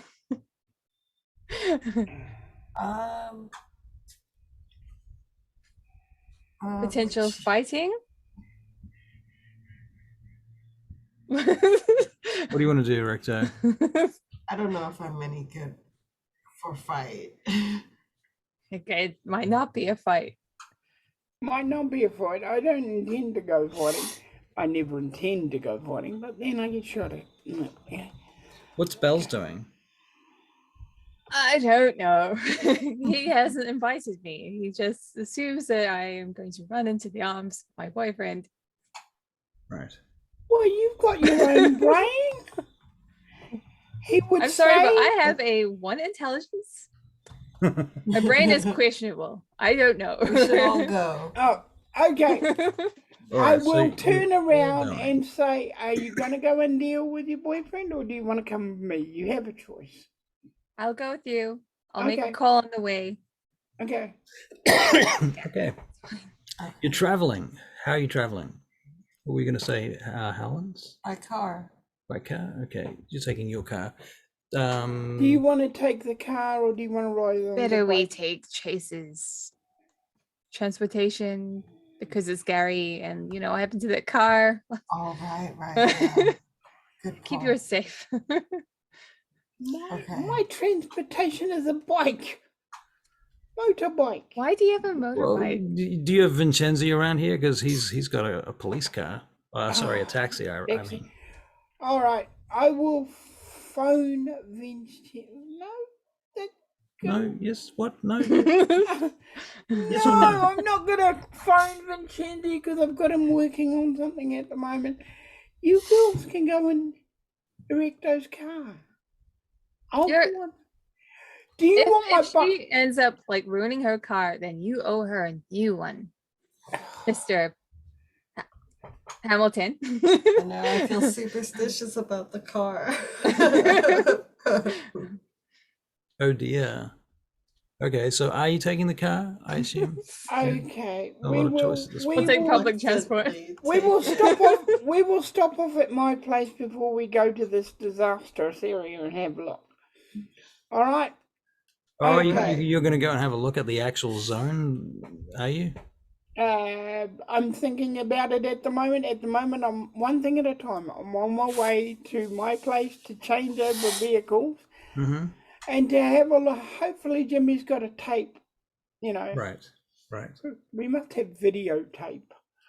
It was around in the 90s. Yeah, so- but the question was whether or not anybody actually recorded it. Is the Yeah, well, question. that's what I'm hoping for. Right. I'm ho- Yeah, I don't think anyone recorded it. Nobody's ever expressed any interest in recording the media before, so I don't think anyone's recorded it. I wouldn't All know that's right, from possible. here, listen to me, everybody in this building, including my security people and my head retainer. From now on, we will record any important media news. How are we going to know what's important before we record it, sir? Anything that says something blew up or something was destroyed and it's a So- major thing. Can you not differentiate between something important and something unimportant? Chase, Well- why don't you just record that entire thing? Okay, Jimmy says, look, the way we're going to do this is hard. we're going to record everything. We're going to record the TV. We're going to record every goddamn channel we can, and then we're going to turn the tapes over every day. And if something comes up, then we keep that tape and make a knockoff of it, make a copy, and keep the copies of interesting articles. But this is going to take a lot of work, Chase. This is going to take people and resources. We're going to need video recording machines. We're going to need a whole room to do this, and we're going to need an archive of videotapes to keep them in. Okay, all right. I'm happy to do it, Chase, but you're talking about $100,000 now. Okay, all right. Forget it. I'll just get a life. I'll go back to Vietnam. It was a lot easier. All right. Let's do this. We won't record everything. All right. But I can make sure that there's a number of VCRs set up so that if something comes up, we can start recording if somebody notices it. That's my boy. That's my mate. That's my buddy. He hugs him. That's exactly what I want. Are we there yet? Yeah, you're there now. Okay, I guess Yeah. we are. Yeah. That's my mate. That's my buddy. Great. Okay.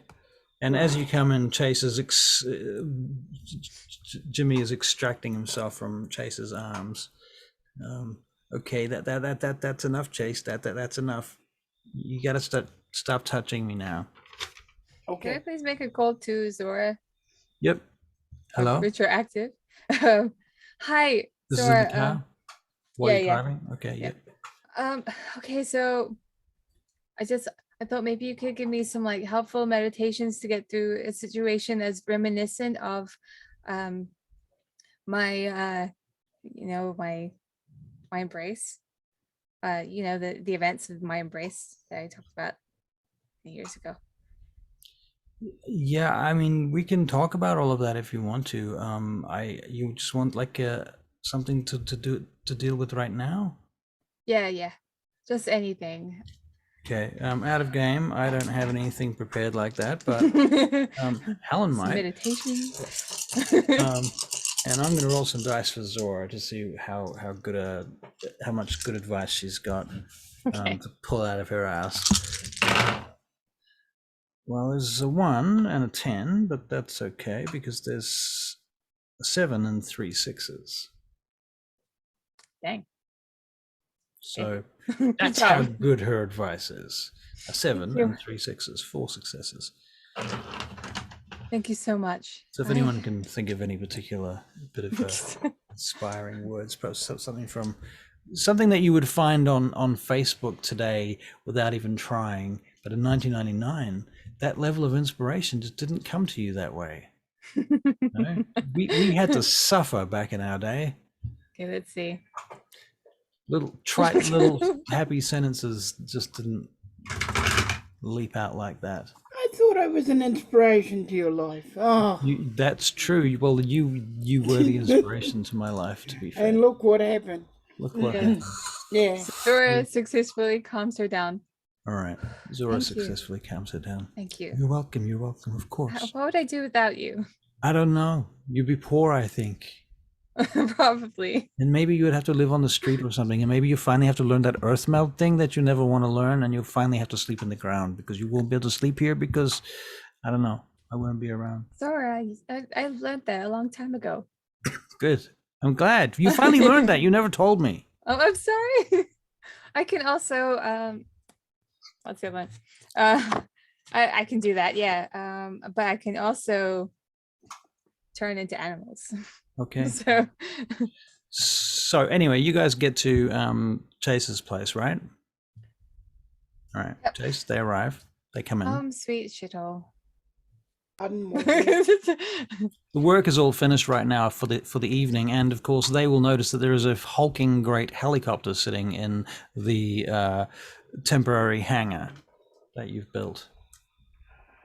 All right. Blades all folded back and such. Canopy being prepared to be put on. Okay. Jimmy's walking around in circles around the helicopter looking at it, and he's got bits of paper and he's Should we go to that site or try and find the culprits? Might be We drunk. don't know much about what happened. Jimmy receives a phone call, and he goes, Chase. Coming. And what? You got to go upstairs now, up to the office. There's a fax coming through from the Chicago PD. I go. Okay, and you run up there, and lo and behold, the culprits of the shootout look remarkably like. Does Chase happen to know who Philippe Regaud is? Philippe Regaud. Yeah, I think I've met him. So there's this black-haired dude with a goatee and glasses. You were there when we were there. He owns a coffee shop, doesn't he? No, he's a different, very, very different dude. But yes, I can see the confusion. He has a very similar style of dress. All right. If you hold the line for a minute, I'm going to get you a photograph to jog your memory. I'm sure we have folders on him anyway. You will have folders on him, yeah. The Chicago Queen used to be Coterie. Used to be that one. But now we're Minerva Shield. Minerva Shield, yeah. Mercy's still at home, just like looking after the kid, Mimi, and like wondering if one day these guys will ever contact her. Well, I was actually going to contact you tonight. I've just got to check on something else. It's to do with what I need you to do. Oh, and I need to do. Belle, I need you to talk. I need to talk to you. I need to talk to both of you. That's the whole thing. Mercy former member of the team is back. I suggest we take her on. The photograph that comes through the fax is a black and white rendition of something that looks a little bit like this. Now, this is obviously a photograph from a movie. It's not exactly what the person looks like, but I'm just saying that Philippe Regaud is inspired by this picture. Okay. All right. Really? Ain't he fancy? Really? Really? Okay. Yeah. He's got villain like written on a tag. Yeah. He says, Okay. it's All all right. villain. Oops. Yeah. It's a surprise he hasn't got like a mustache. That he can twiddle. All right. Yeah. I think So- Philippe Regaud is old enough and smart enough to actually be ironic about these things. Okay. All right. Yes. So Mercy, right? Is she any good? Like what? Well. Why is she back? Where is she gone? Here's all the data in the file. Read the file. I don't like reading. I know. Why? I I like reading. Why are you making me do this? Jimmy, I'm you guys not, read this for me? I'm not making you do it. I'm asking you to do it. Please do it. Just read. just for a veteran. Fine. Okay. Fine. All right. So what is she reading? The file The about file on Mercy. file on Mercy. Okay. Okay. Are you going to read all the files on the Chicago Queen Coterie at some point, Bells? Do you catch up with the whole overall story so far? Let's take it one bite at a time, eh? All right. Yeah.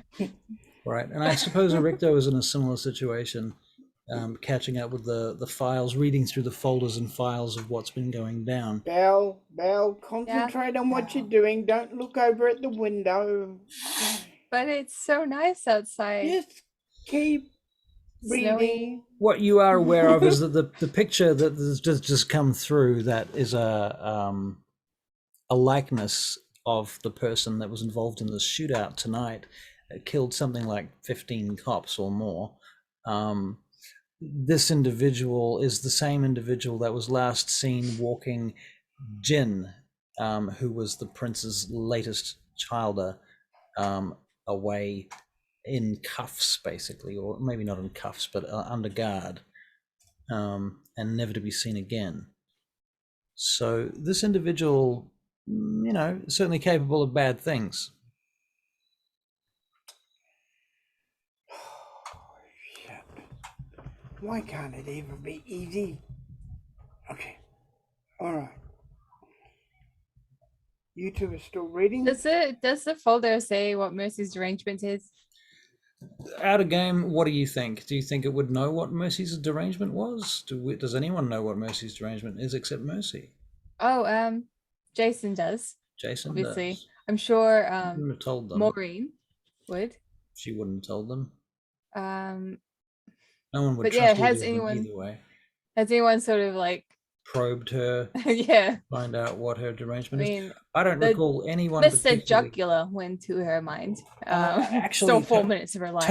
Tony Perez's leftover documents may have some notes on her from the days when he was in town before he died. She never really showed that side of her in front of anyone at that point. Right, Yeah, it became like I gotta do this in my downtime. right. Yeah. Okay, well, So I don't know if he would. yeah, I don't think there's any notes on her derangements. I mean, I think there's notes on the fact that she's a Malkavian. There may be recordings of conversations with her from Tony Perez, actually. They obviously don't know about the baby, do they? Out of game. Yeah, that's a great question. Does anybody know about Mia? Mimi. Mimi, sorry, my apologies. And Jin sort of told Loden that. Right. Okay. But then so, she left. She was gone at that point. right, and so Loden never really got a reminder about that. Nobody followed that up, but Loden might have thought about it and might have done something about it. It's still, No. I don't think there's anything in these notes about it though. I don't think it's made it back this far through the system. All right. Well, let's get her down here and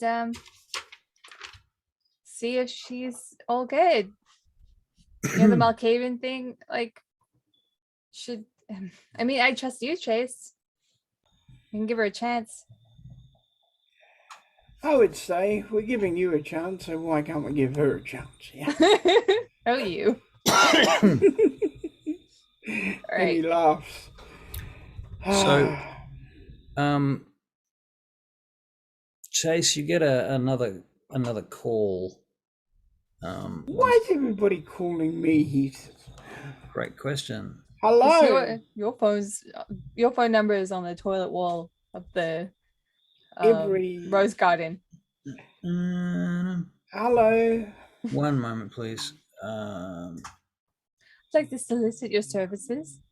Yeah.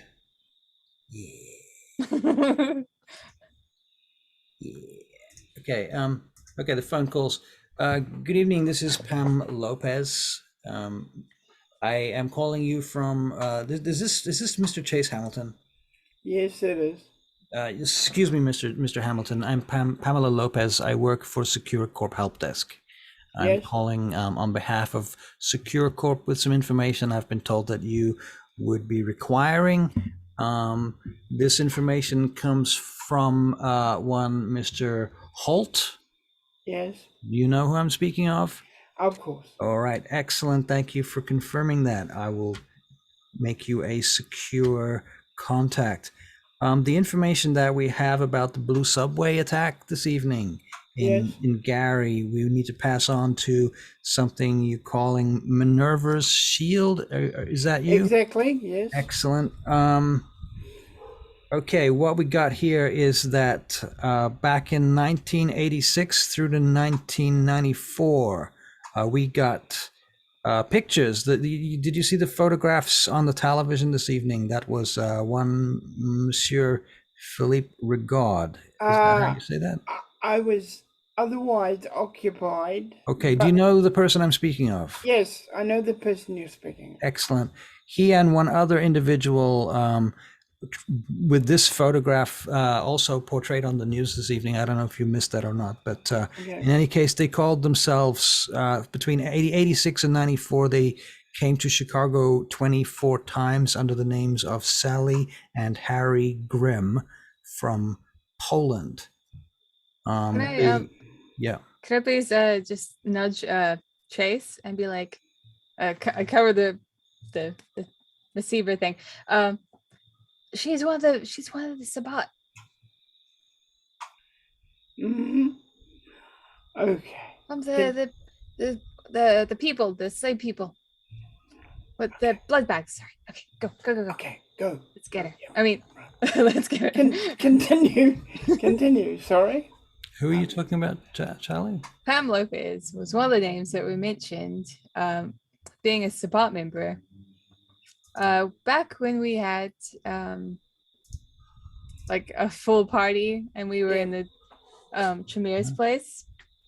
Yeah. And right. So how are you gonna tie this up? So what do you do while she's telling you the stuff? All right, I take down everything. She says, okay, so they came in on fake Polish passports. Their visa ran out between blah, blah, blah. She starts giving you details. Okay. She goes, this happened to flag them with the CIA and the FBI, who raided their location this evening, which resulted in this rampage onto the blue subway line. Okay. Onto the blue subway line. Okay. So that's all I have for you for now. If you have any more questions or information, feel free to call me. Would be useful. Thank you very much. Thank you. Good night. Aye. Click. Sabbat. The goal on that woman. Oh, by the way, I can hear phones now. Thanks to Erichto. Thanks to your Thank you. heightened senses. Right. Thank She's you, teaching Erichto. you Allspecs and him dominate. Right. I inserted her really just to teach you guys discipline so you could become, more powerful. Thaumaturgy. Let's go. No, she's going to show you that. That's the trophy clan discipline. Crazy. Yeah. Well, no clues for you. Right. Right. Yeah. Okay. So that happened.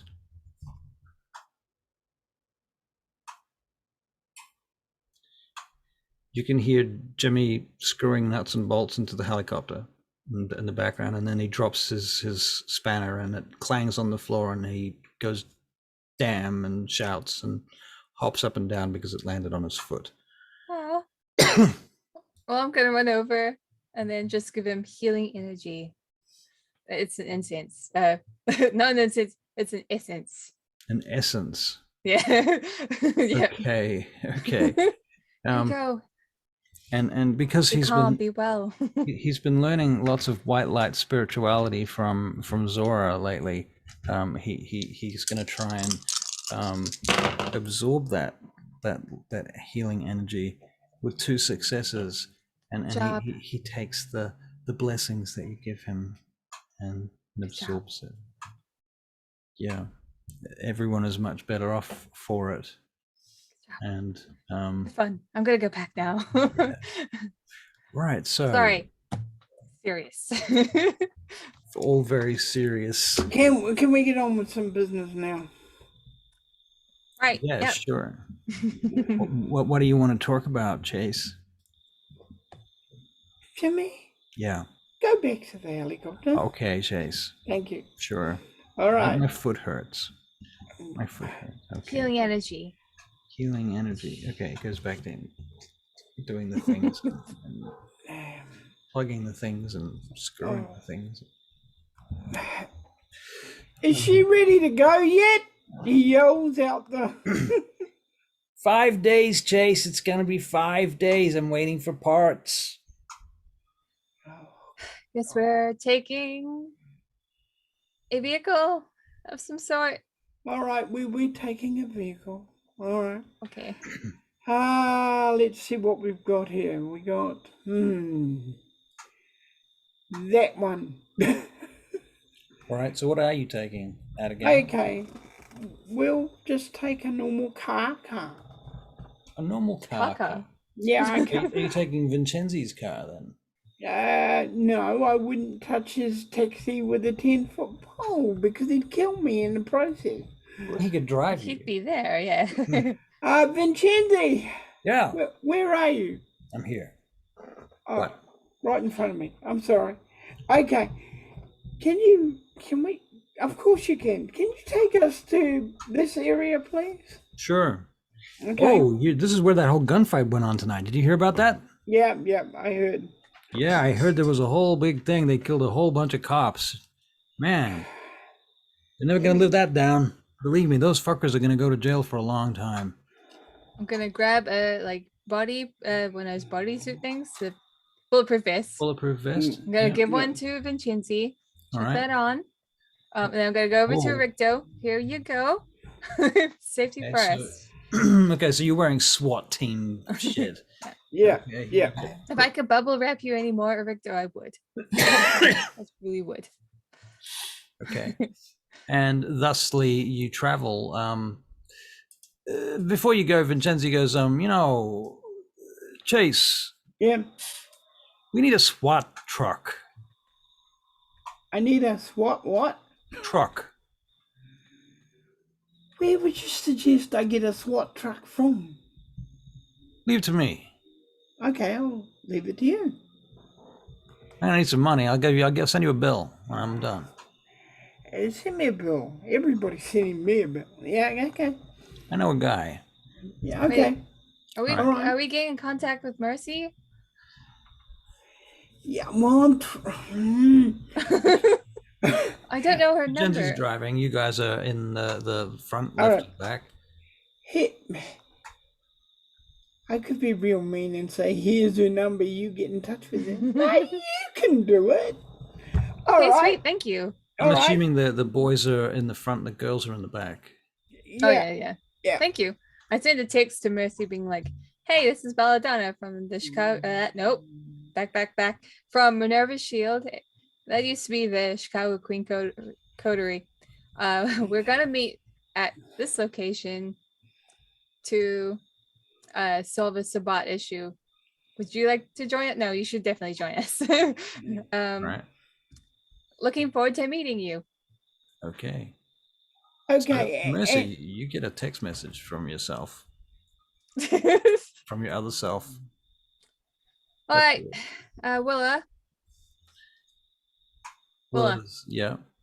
I'm gonna go out. I need Yeah. you to look after Mimi, okay? Sure. I look after Mimi all the time. I'll do that. Thank you. And the house. I'll follow Okay. her. I know this is gonna sound stupid, but I'll follow her on a trike. This is your NOS? Yeah. Okay. Yeah. We're getting into all the characters. now. Okay. Yeah. All the characters are coming out to Yep. play.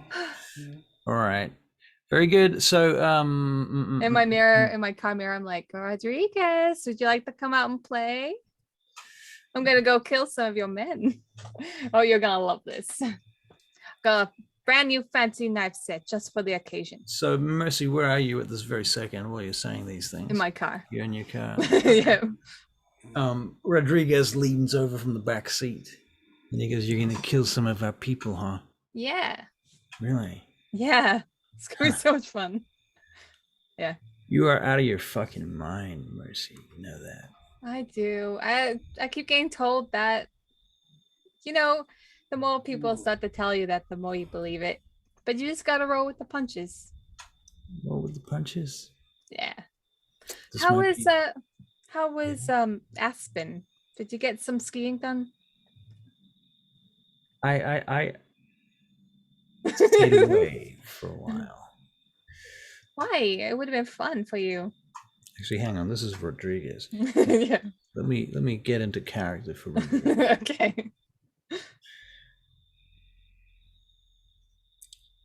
He's like, you know what, bitch?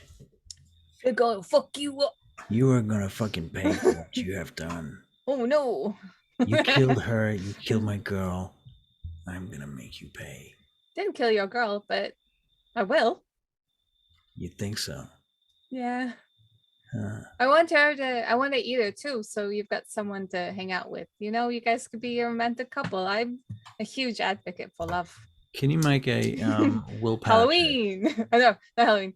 Valentine's Day. check? Willpower check. Okay, sweet. I have to get her sorted up.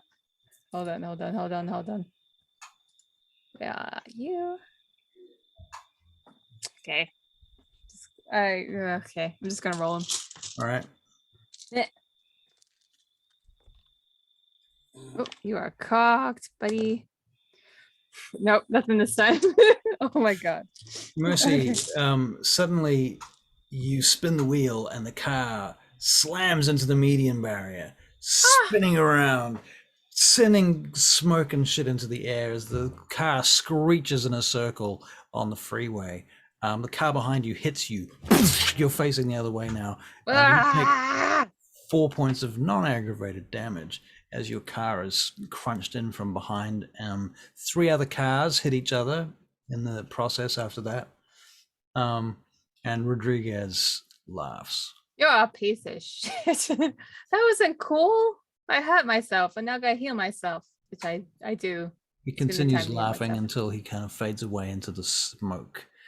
All right, time to be old Mercy. I stand out in front of a car, get them to pull over, and I dominate them to take me to Gary. Okay, so you just Yeah. dominate some random person to take you to Gary. Okay, Yep. you just Classic Mercy play. go. Classic Mercy. Yeah. Excellent. All right, so you guys get to Gary, and when you arrive in the zone, it's cordoned off by cops, obviously. There's a couple of helicopters flying around over the top.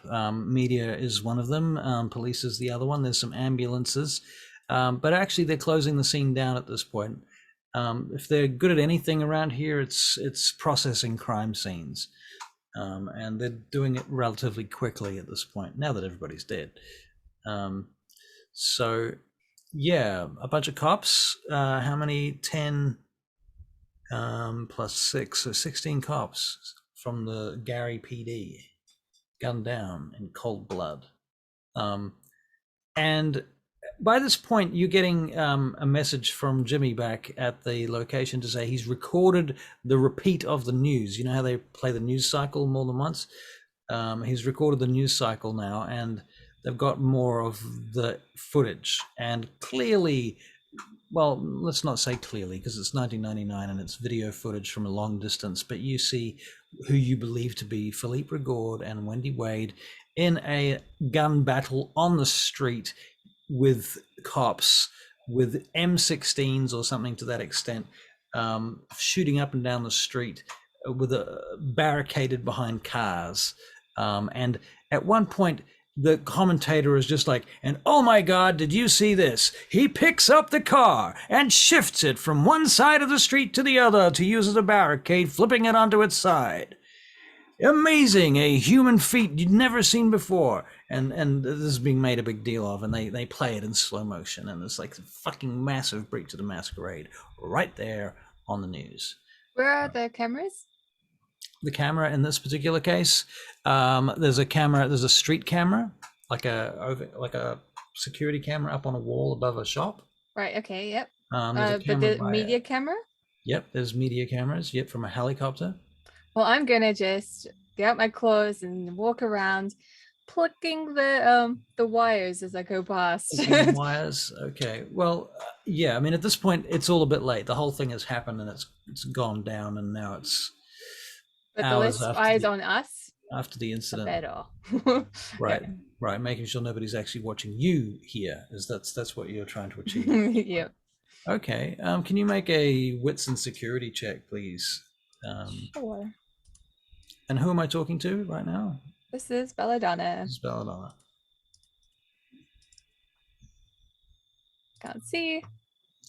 Oh, -1. Oh. I don't have very good either. Wait, You're not really sure where the security cameras Oh wait, that's things are and how they work. Let's try this again, shall we? That was Mercy. Oh, that was Mercy. Okay. Her one sucks. Okay, there we go. Oof. Okay, 2 successes. All right. Yep. Start cutting wires. All right. You avoid some of the security cameras and disable some of the others. As you head in on foot, I'm assuming then, because if you're using claws, you're not in a car. So at this point, then I'm putting the 3 of you on the ground, out of the car, on foot, traveling towards the war zone. Is that true?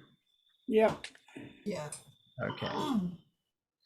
Right, and there's still a helicopter circling at this point, with a big spotlight on it. Are you making any efforts to conceal yourselves or to be stealthy? Yes. Then we'll have stealth checks. Yeah. Dexterity and stealth, please, from everybody.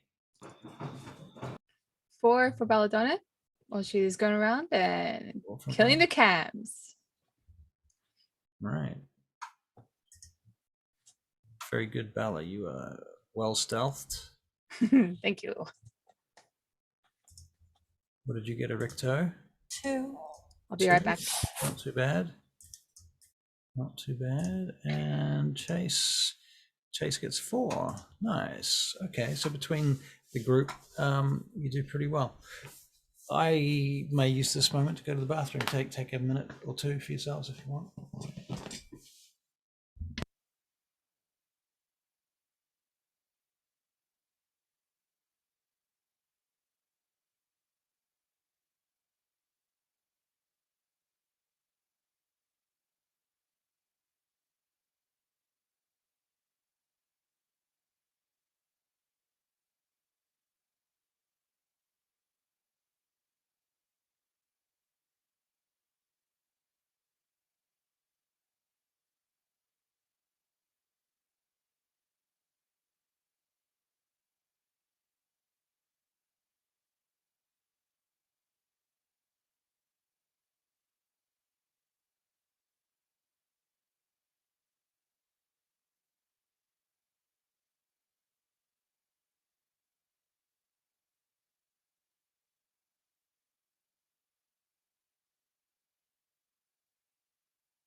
Sorry about that. It's freaking cold here.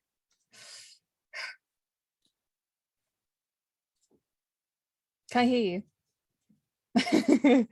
It's cold here too. It's Yeah. really, yeah. It must be refreshing for you guys because I heard Auckland's so hot. Yeah, but it's been like a sudden changeover, you know. We had humidity with heat, and then suddenly it's like, Cold. yeah, Cold. I want to freeze your ass off suddenly. And you're like, what? Yep. So, what's the game plan, Chase? I'm going around killing the cameras. I will turn to something. When they disappear, when all this crap goes through it, we'll move in and take a proper look at the whole situation. We can go and get him. Where though? Where would we find him? Because he won't be around. The cops have got him, haven't they? Of Philippe Regaud. Yeah. Hmm. Well, I could have that wrong, but I thought they had him. Maybe will we ask Russell? If that's the case, it means the cops are probably Sabbat. Yeah, that would be Philippe Regaud. Juggler No! did say that Mercy's met Philippe Regaud, eh? no. Really? Really? Mercy did. No, it was Belladonna, Jen, and Lawrence. Okay, all right. Sorry, I got that turned around. It's okay. Like Belladonna was quite new at that point. Okay, all right. So, you know what he looks like. Oh yeah. Sure do. We could solve all our problems and kill him in one fell swoop. Hello. Hello. Hello there. Okay. Right. So, yeah, you guys are at the scene of the crime, sneaking around somewhat successfully. Yeah.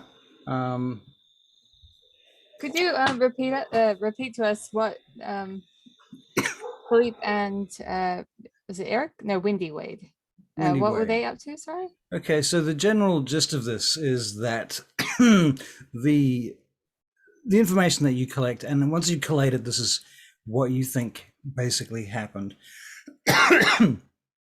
The FBI and the CIA had been flagged by, or had flagged them, the individuals with those photographs that are identified as those two individuals with those photographs have been identified as Sally and Harry Grimm, who have entered and left the country 24 times in the last decade approximately.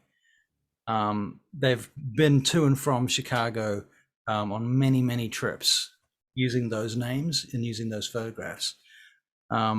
Their passports were fake. They were Polish passports and they were fakes, and they got picked up by Interpol, who passed that on to the CIA and the FBI, who flagged them.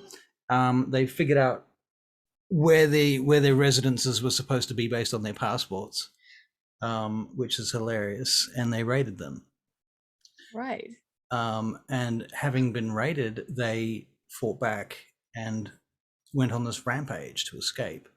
They did escape. They managed to get to the subway Green Line, where they killed a bunch more cops, and they traveled up the Green Line to get to the port, the Chicago Gary port, near the Chicago Gary Airport, which is basically Gary's biggest airport itself. Right. So below O'Hare, below Midway Airport, then there's the Chicago Gary Airport, and also a subway line, and also a port right there, which is where they escaped to. And apparently they got away in a boat without being seen into the night. Helicopters are still searching for them.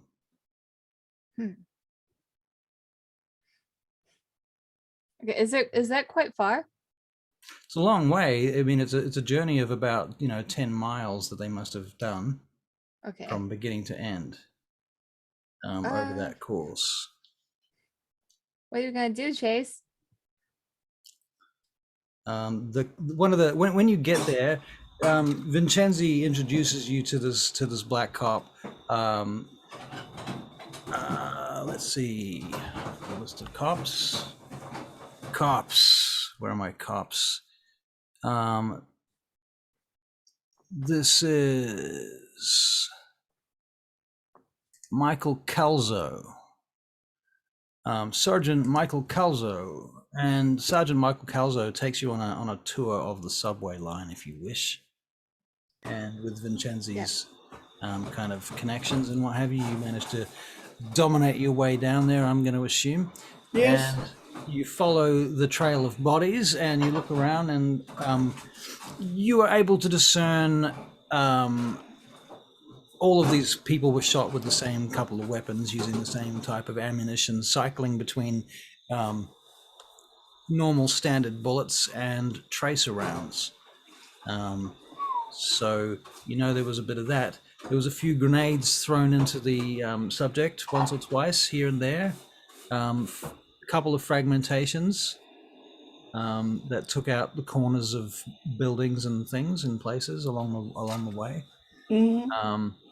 The train, there was a fight that went through the inside of a train, leaving a whole bunch of people injured. Okay. Fortunately, nobody actually died in that little combat, but the ambulances are still taking people away. Okay. The fight went out the other end of the train into the subway along the tracks, where they were chased along the tracks. The firefight continued down there. They're pulling out footage of this firefight now. The cops are pulling the footage out now, and you can gain access to that too if you wish. Yeah, let's go. Yeah. Yeah. So you see, basically what you're seeing is Philippe Regaud and Wendy Wade. And to be fair, it's not just them. They have support from a number of other followers and assistants with them. It's a small gaggle of vampires and ghouls by the looks of things, fighting off the cops and retreating out of the subway to the port. Whereupon they put together some more footage, and you discover that they got onto a boat, a speedboat, basically. The speedboat matches the description of a speedboat that was seen the night of the Chicago Queen Coteries formation, or at least meeting, that was seen in the vicinity of the Chicago Queen steamboat that was sunk in Session 0. So not many of you will remember those days, but that being said, you know, it's all in the records of the Minerva's shield. Yeah. Police got what kind of boat it was? You know what? You guys can make perception, wits and investigation checks to see if you can even remember that fact, because you read it and might not have remembered it. Even if you've read the files. 2. 2. Yeah, you'd remember. I just read them earlier. Yeah, so you had a bit of a refresher. Makes Yeah. sense. You might be able to remind the others based on that. Yeah. 1. 1, yeah. I mean, you've only just read everything, and for your character, Erichto, there's so much information that you've been reading lately, taking in all the files, that it's overwhelming. So it sounds familiar, but you couldn't really pin it down.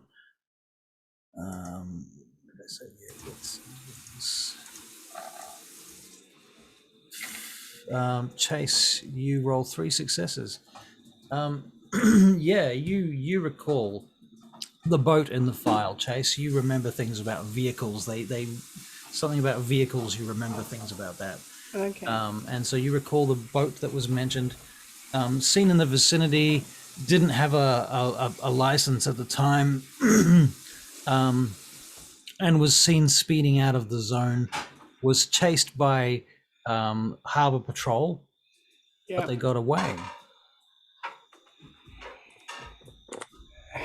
The Harbor Patrol apparently called in a message to their base to say that they were stopping the runaway jet boat, and they didn't get back to them after that. And then they came back to shore later and said, "Oh yeah, no, they got away." Oh yeah. Okay. What's the range on that boat? How far could it go? 200, 300 miles. I mean, it's the Great Lakes, Michigan, and Lake Huron, and the other Great Lakes whose names escape me right now. Some of them are kind of connected, and they are connected to the Mississippi as well. So You could get the fuck out of here. You could travel out to open sea if you went long enough. yeah. That being said, a helicopter or a plane would outrun a boat down the river anytime of any day of the week. You know, even a car could possibly outrun them. But Chase is thinking they couldn't outrun an invisible boat. They One that couldn't suddenly- outrun an invisible boat. That's true, but Wonder Woman is not on hand. No, She has a plane. but they mix their. They don't stick with like, oh, we're Malkavians, we must keep to our disciplines. Right. They might have somebody who could make the boat just disappear for a while. Right. That's true. Yeah. That's true. Especially if the boat was seen back here again tonight. Yeah. So it's obviously didn't go that far. In fact, it was kept in a lockup on the shore, Okay. where it wasn't visible, so nobody knew where it was.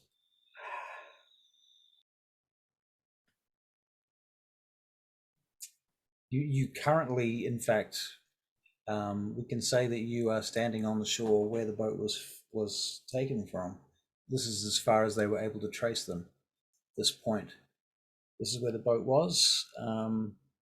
So you're in a boat shed, basically a private boat shed. It's owned, yeah.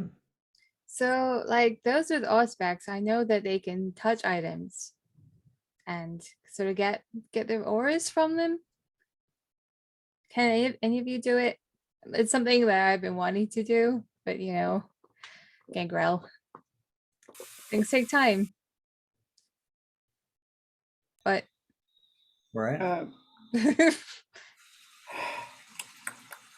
Auspex level 3. Erichto? Erichto, you've got Allspecs level 3 for sure, so there's that Yes.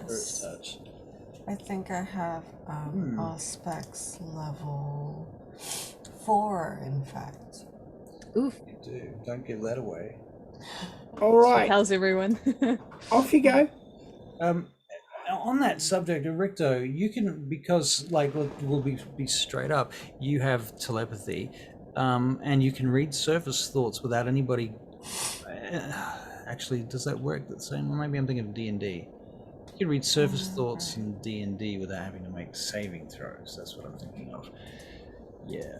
Okay. Never mind. I'm just wondering whether Definitely you're going to be a using, throw for this. I'm wondering whether you're using telepathy on your fellow compatriots at all to read their minds at any time, or if you're just sort of leaving it be for now. I think against humans, it's a free thing. Against vampires, you have to make checks. I think that's right. Yeah. Are you interested in reading their minds, or you're going to play nicely? I'll play nicely for now. Okay, that sounds good. Okay. What's something else I was going to tell you too?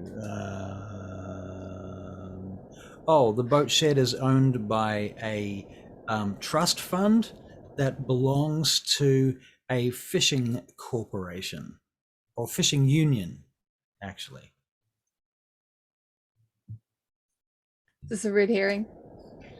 It seems appropriate. We're in a fisherman's thing. You know what? You inspired me to call it Red Herring. There we go. Okay. Beautiful. He's writing it down. Yeah. When the guy goes away for a while, I'll ask Erichto to see what she can get from touching. All right. So, Erichto, do you want to try a spirit's touch around here somewhere? Is there anything in particular that you would do it with if you were to do that? Are there footprints there? Because the footprint would leave like indents potentially on like rocks or something. I don't think there's any footprints. There might be the handle of the door. Yep, there's the handle of the door. There's the keyhole. Oh, that's gross. Yeah. There's the Just don't go to the keyhole. bathroom and do it. I was about to say there's a bathroom here. Nah.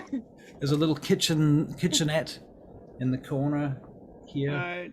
Just Okay. This one half of this room, because it's essentially one room, with a little box for a bathroom in one corner. The half of the room that's the closest to the lake, so it starts to slide down towards the doors, which open up onto the lake, and then they go down, depending on the tide, how far they go down to the water, down a long concrete ramp to the water, like a jetty, from here. would they have had to touch the door? To get into the building, yes. Anybody coming into the building would have had to touch the door. Yeah. Oh well, no. Only the first person would have had to touch the door. Okay. Well, try Somebody, that. one person would have had to do that. Yes. Yeah. Okay. So, Try that and see what you get. all right. Do you know what to roll? No. Okay. So we're doing Spirit's Touch. Is that correct? Spirits. I think it's perception and empathy. To be honest, I think everything is freaking perception. I think it is. Yeah. Going by Philippe, I would say it is, yeah. I wonder how long it'll take for Mercy to get here. Two Um, successes. Two successes. Two successes. Okay.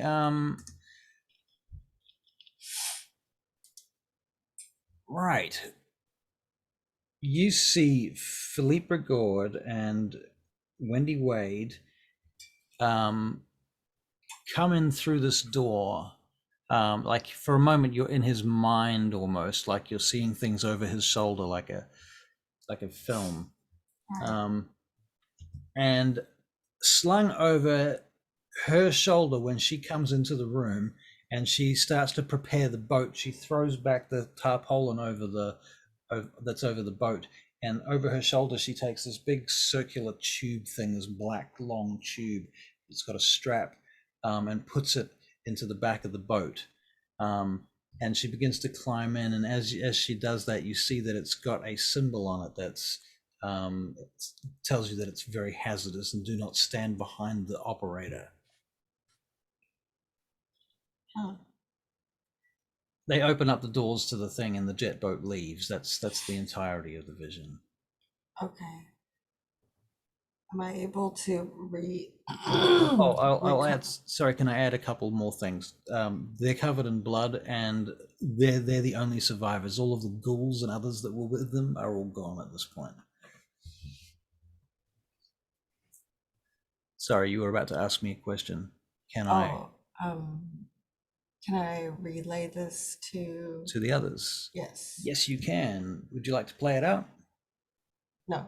Because I don't know. Sorry, how. we never got that. What did you say? So you've Come got on, your hand Erichto. on the thing, and these flashes are coming through to you, and you're seeing these images. Well, what are they seeing when I'm seeing it?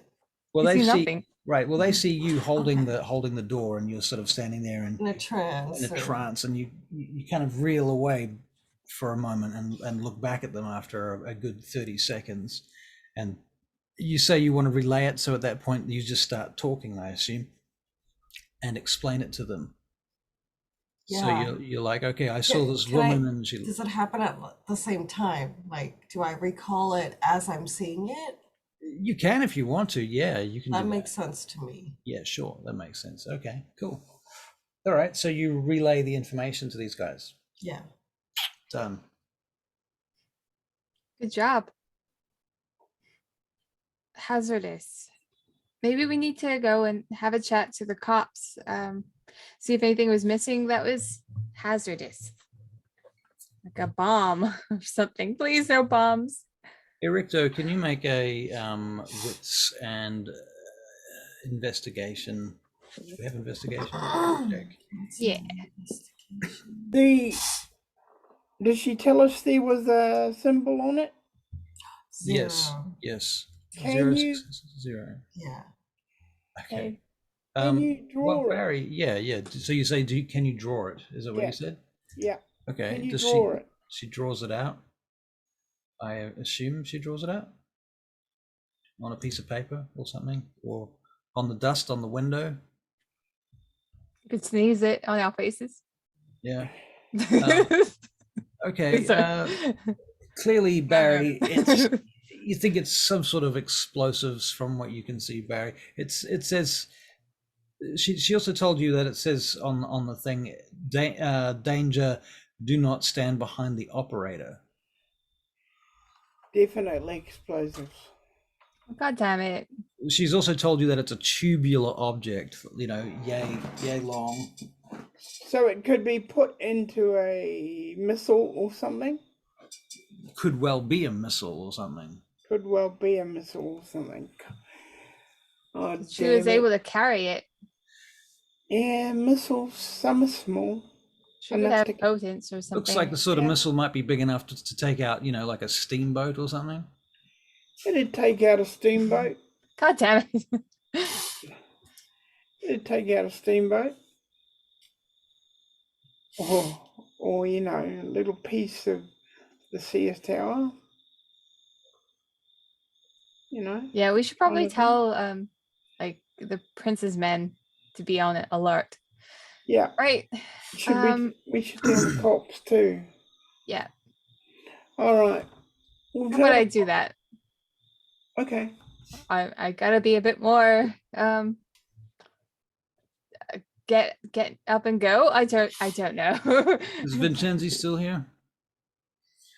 Yeah, so, yeah. No, I would have kept him with us. Oh, he would have to be here because you got the cops to help you get access to the locations, yeah, right? Yeah. So did he drive us? Yeah. Yeah, he did. Yeah. Okay. Yeah. Okay. Very good.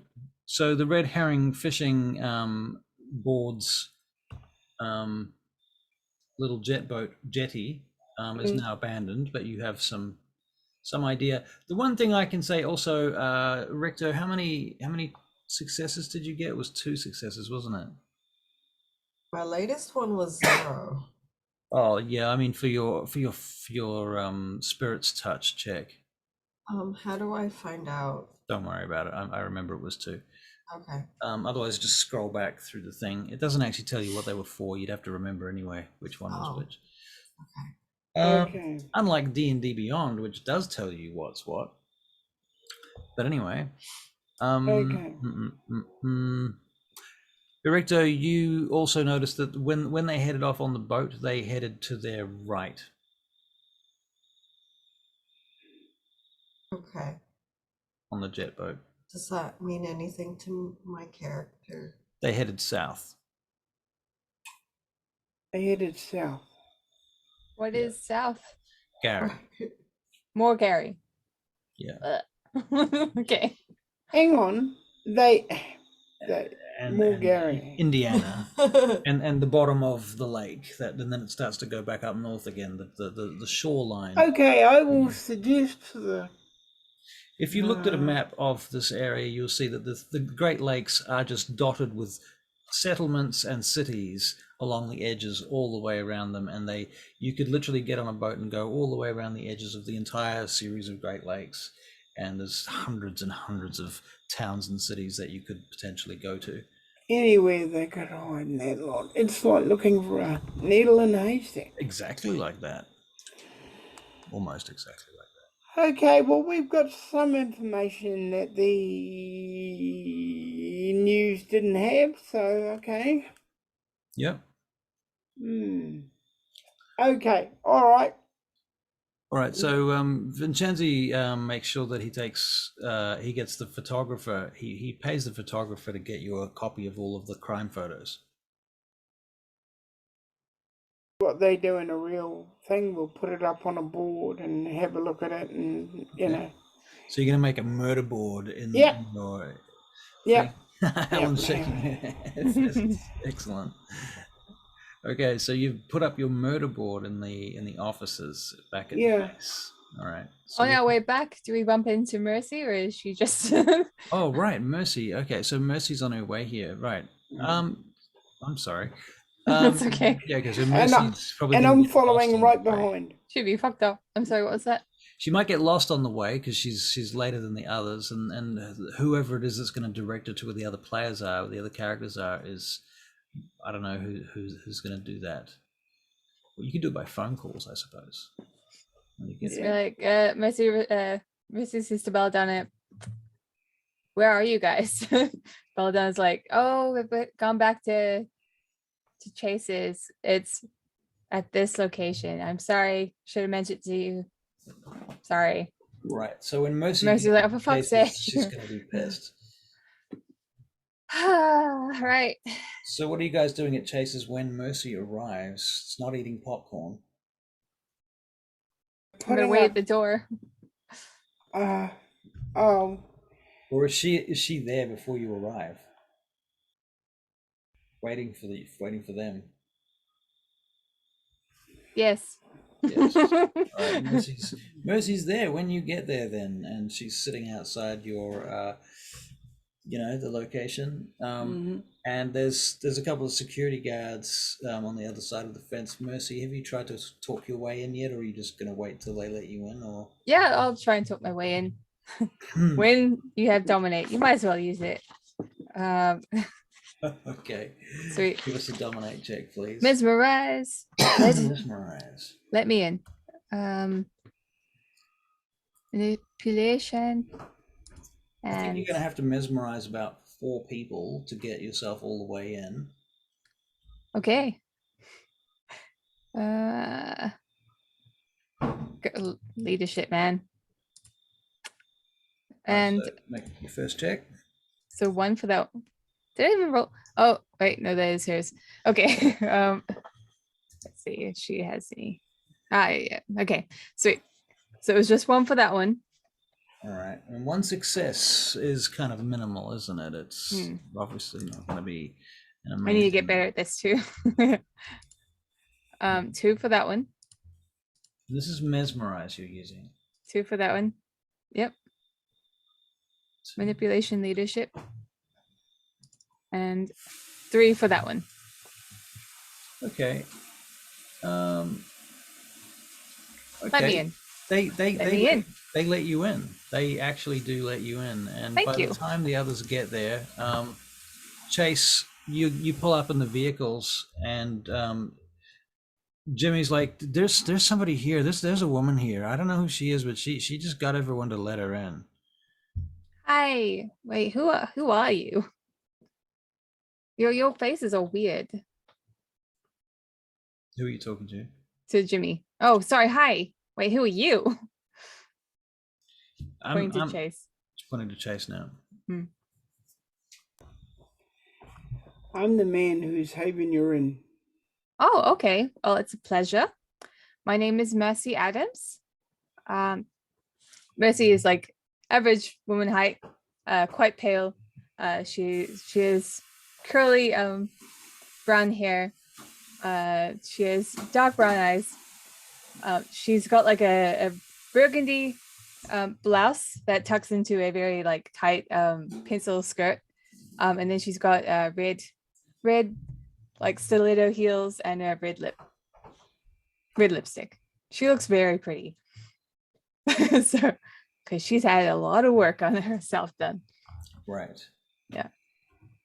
Fair enough. Hi, I'm Belladonna. It's nice to meet you. Oh, good to meet you too. And I think I know you. Pointing to Erichto. So Mercy, has Mercy met Erichto? Has that been a thing in the past? Probably. She was introduced to a lot of people, but in a very quick amount of time. Right. It might have been at Elysium or something like that. Okay. Yeah. So, yeah. Right. Erichto, you're aware of who she is. You know she's a Malkavian. You know she was created on the night of the Chicago Queen massacre. Yeah. I greet Mercy. And hello. All right. Yeah. Hello. How can I help? Excuse me for a moment. Oh, I've just got to deal with something. Okay. That's out of game or in game? It's in game. In game. Yeah. I'm gonna start fiddling with something. Jules? You talking to your retainer? Yes. Yes, sir.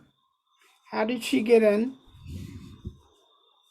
I am trying to ascertain that now. She spoke to a number of our officers on the way, and they let her in. Are you aware that Malkavians can dominate? Yes, that has been made clear to me. Okay. You are a Malkavian, yes? Yeah. Yes. Maybe I should have made it clear to you, so it's my fault. So, next time, I want the cameras to be watching our men as well, just in case they get affected in the same way. I see. And if anybody comes on our property using dominate except me, and Yes. except with my order, kill them. Kill them or detain them? Kill Please them. don't kill me. I'm using heightened senses. I'm up in my main office, so you wouldn't hear from there. Oh, really? Yeah, you wouldn't hear from there. Challenge.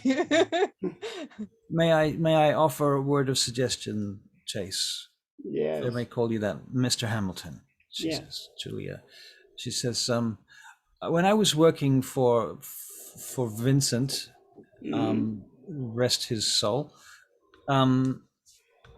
I was instructed to not kill anyone if I did not have to, especially because of the complications that it might cause with the masquerade and the traditions and the destruction and all of that sort of thing. My daughter and wife were killed because somebody I trusted came into my house. Okay, we'll kill them then. All right, I understand. Nobody comes in here like that. We kill them. He thinks about it for a while. All right, this time we do it your way. All right? No, please, I don't want to interfere if it's something to feel strongly about. Excuse me. All right. Fortunately, she's a member of the group. So give her a pass every time she comes through, because now you know her. Very well. All right, but next time, yeah, you're right. We can give her.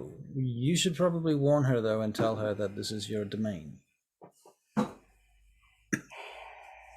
No, she's still new. All right.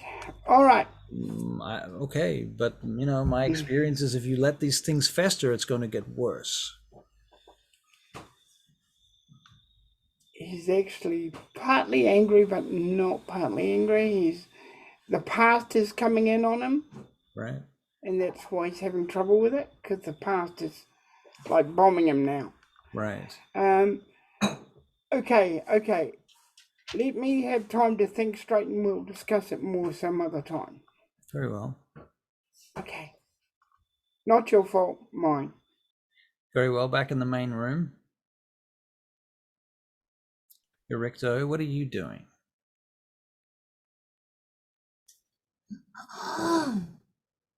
Being nosy. Looking around. What is she actually doing right now? I don't know. You don't know? What does that mean? What does that mean she's doing by default then? What is she defaultly doing when she doesn't know what she's doing? Is she nosy, or does she stand around? Does she talk to someone? Does she introduce herself to someone? Does she just sit quietly? Well, she's a loner, so I guess she would be fidgeting with her phone. Okay. All right. So, Charlie, your characters are having a conversation at the moment, I suppose. Yeah. Watch that. You got 4 minutes. Entertain us. I'm not gonna do that. So what's the objective here? I've missed out on a lot of stuff. Well, Vincenzi's there. So what do you say, Chase? What's the objective here? She's missed out on a lot of stuff. Did you hear her? Yeah, you remind me of my brother, Who? like my live brother. You talking about me? Yeah, Your brother? you Really? got the same sort of accent and everything. Oh, it's Detroit. I got a Yeah. brother in Detroit too, actually. Maybe our brothers are the same. I doubt it. That's ridiculous. I don't think so. I don't think we got the same brother. No, I do No. not think that's true. You No, don't want that's not. you don't want my brother for a brother, trust me. That guy is a criminal through and through. He is never going to change. It's just how it is. Right. How big a criminal, Virginia? No, Chase, you don't want him. He's incompetent. Okay. So I mean you like well, I really need to know what's happening. What are you talking about? Bells is Well, like this is putting out- Mercy, right? Mercy asking about what's happening. Bells is like putting out all the information. So Bells being is like, laying out all the This files. and this stuff. is stuff. I haven't read all of it yet. Okay. Maybe Yes, you're a no, reader. I don't you know. haven't read all of it yet. All right. Okay. This is all the information. Don't tell me you're not into reading either. I don't mind reading. Good. I love you already. All right. I mean, you kind of have to in order to get smarter. Right. There was a time in the Chicago PD when I took the lead on a couple of investigations. Oh, you want to be the lead Well, I don't know. after you go. I just thought maybe I could help. Vincenzi, give her a rerun. Give her a precise Okay, rerun. well, I'll try. He comes over and he starts opening the files and then puts his finger on his tongue and opens the folder up and starts taking out pages.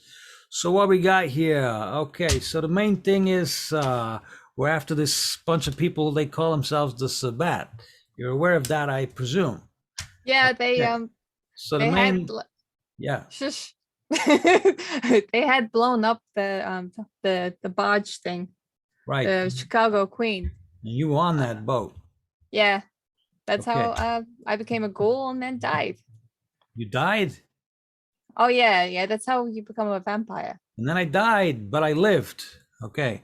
So the two main culprits that we got here, there's a guy here called Philippe Regaud. That's this guy. And he brings up a picture of Philippe Regaud on a fucking monitor. Have you ever seen Blacklist? No. Still able to do that. Well, there's a big monitor on the wall, and he brings up a slideshow whilst he's talking. Here's one I prepared earlier. So this is Philippe Regaud. We got a couple of pictures of this guy. Apparently he's pretty old.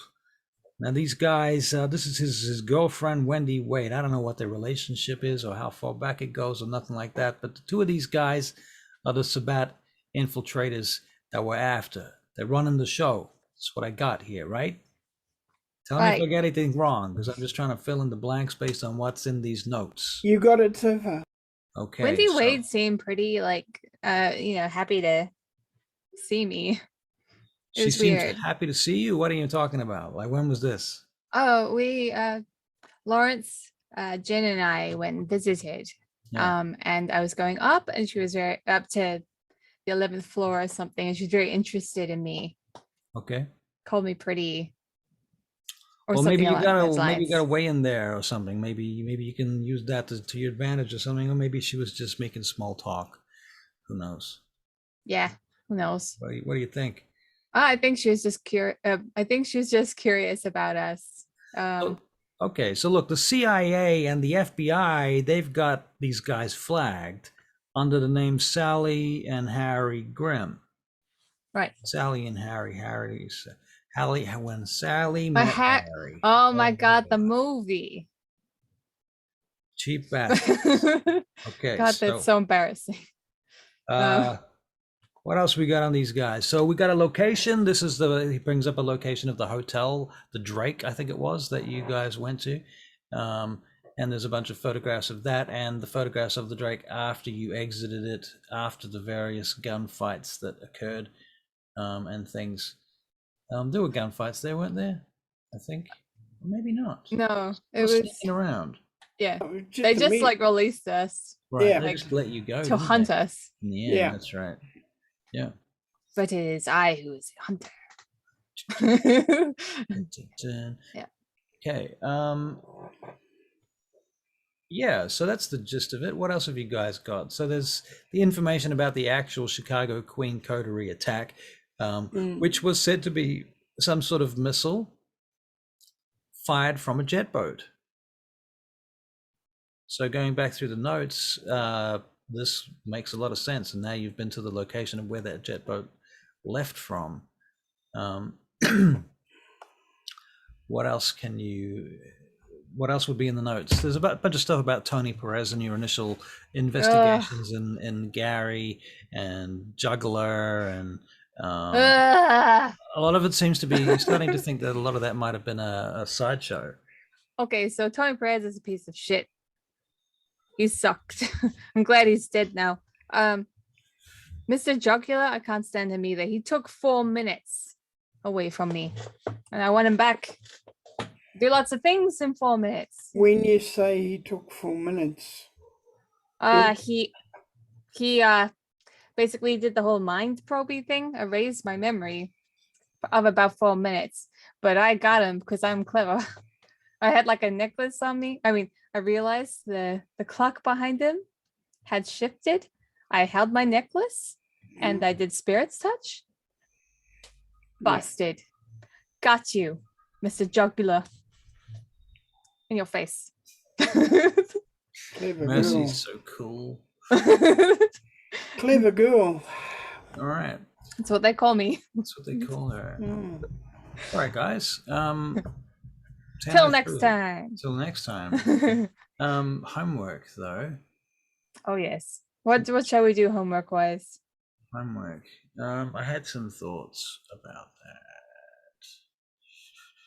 I think maybe, getting some notes together as to what does the coteries notes include probably would be a useful thing for someone to do at some point. Why It do I could feel be- like it's me? It could be a collective thing, and I'm it the could only be one very, that's very, been here the entire time. can be very brief. But a shared document, perhaps. I don't know if one of you wants to create this document or if you want me to do it. But in any case, you guys probably should fill it in because it's about what you know, not what I know, because I'll only get confused. Right. I know too much. Well, feel free to give us more information we don't know. Right. That'd be great. Yeah. I'll try and eke it out as long as possible.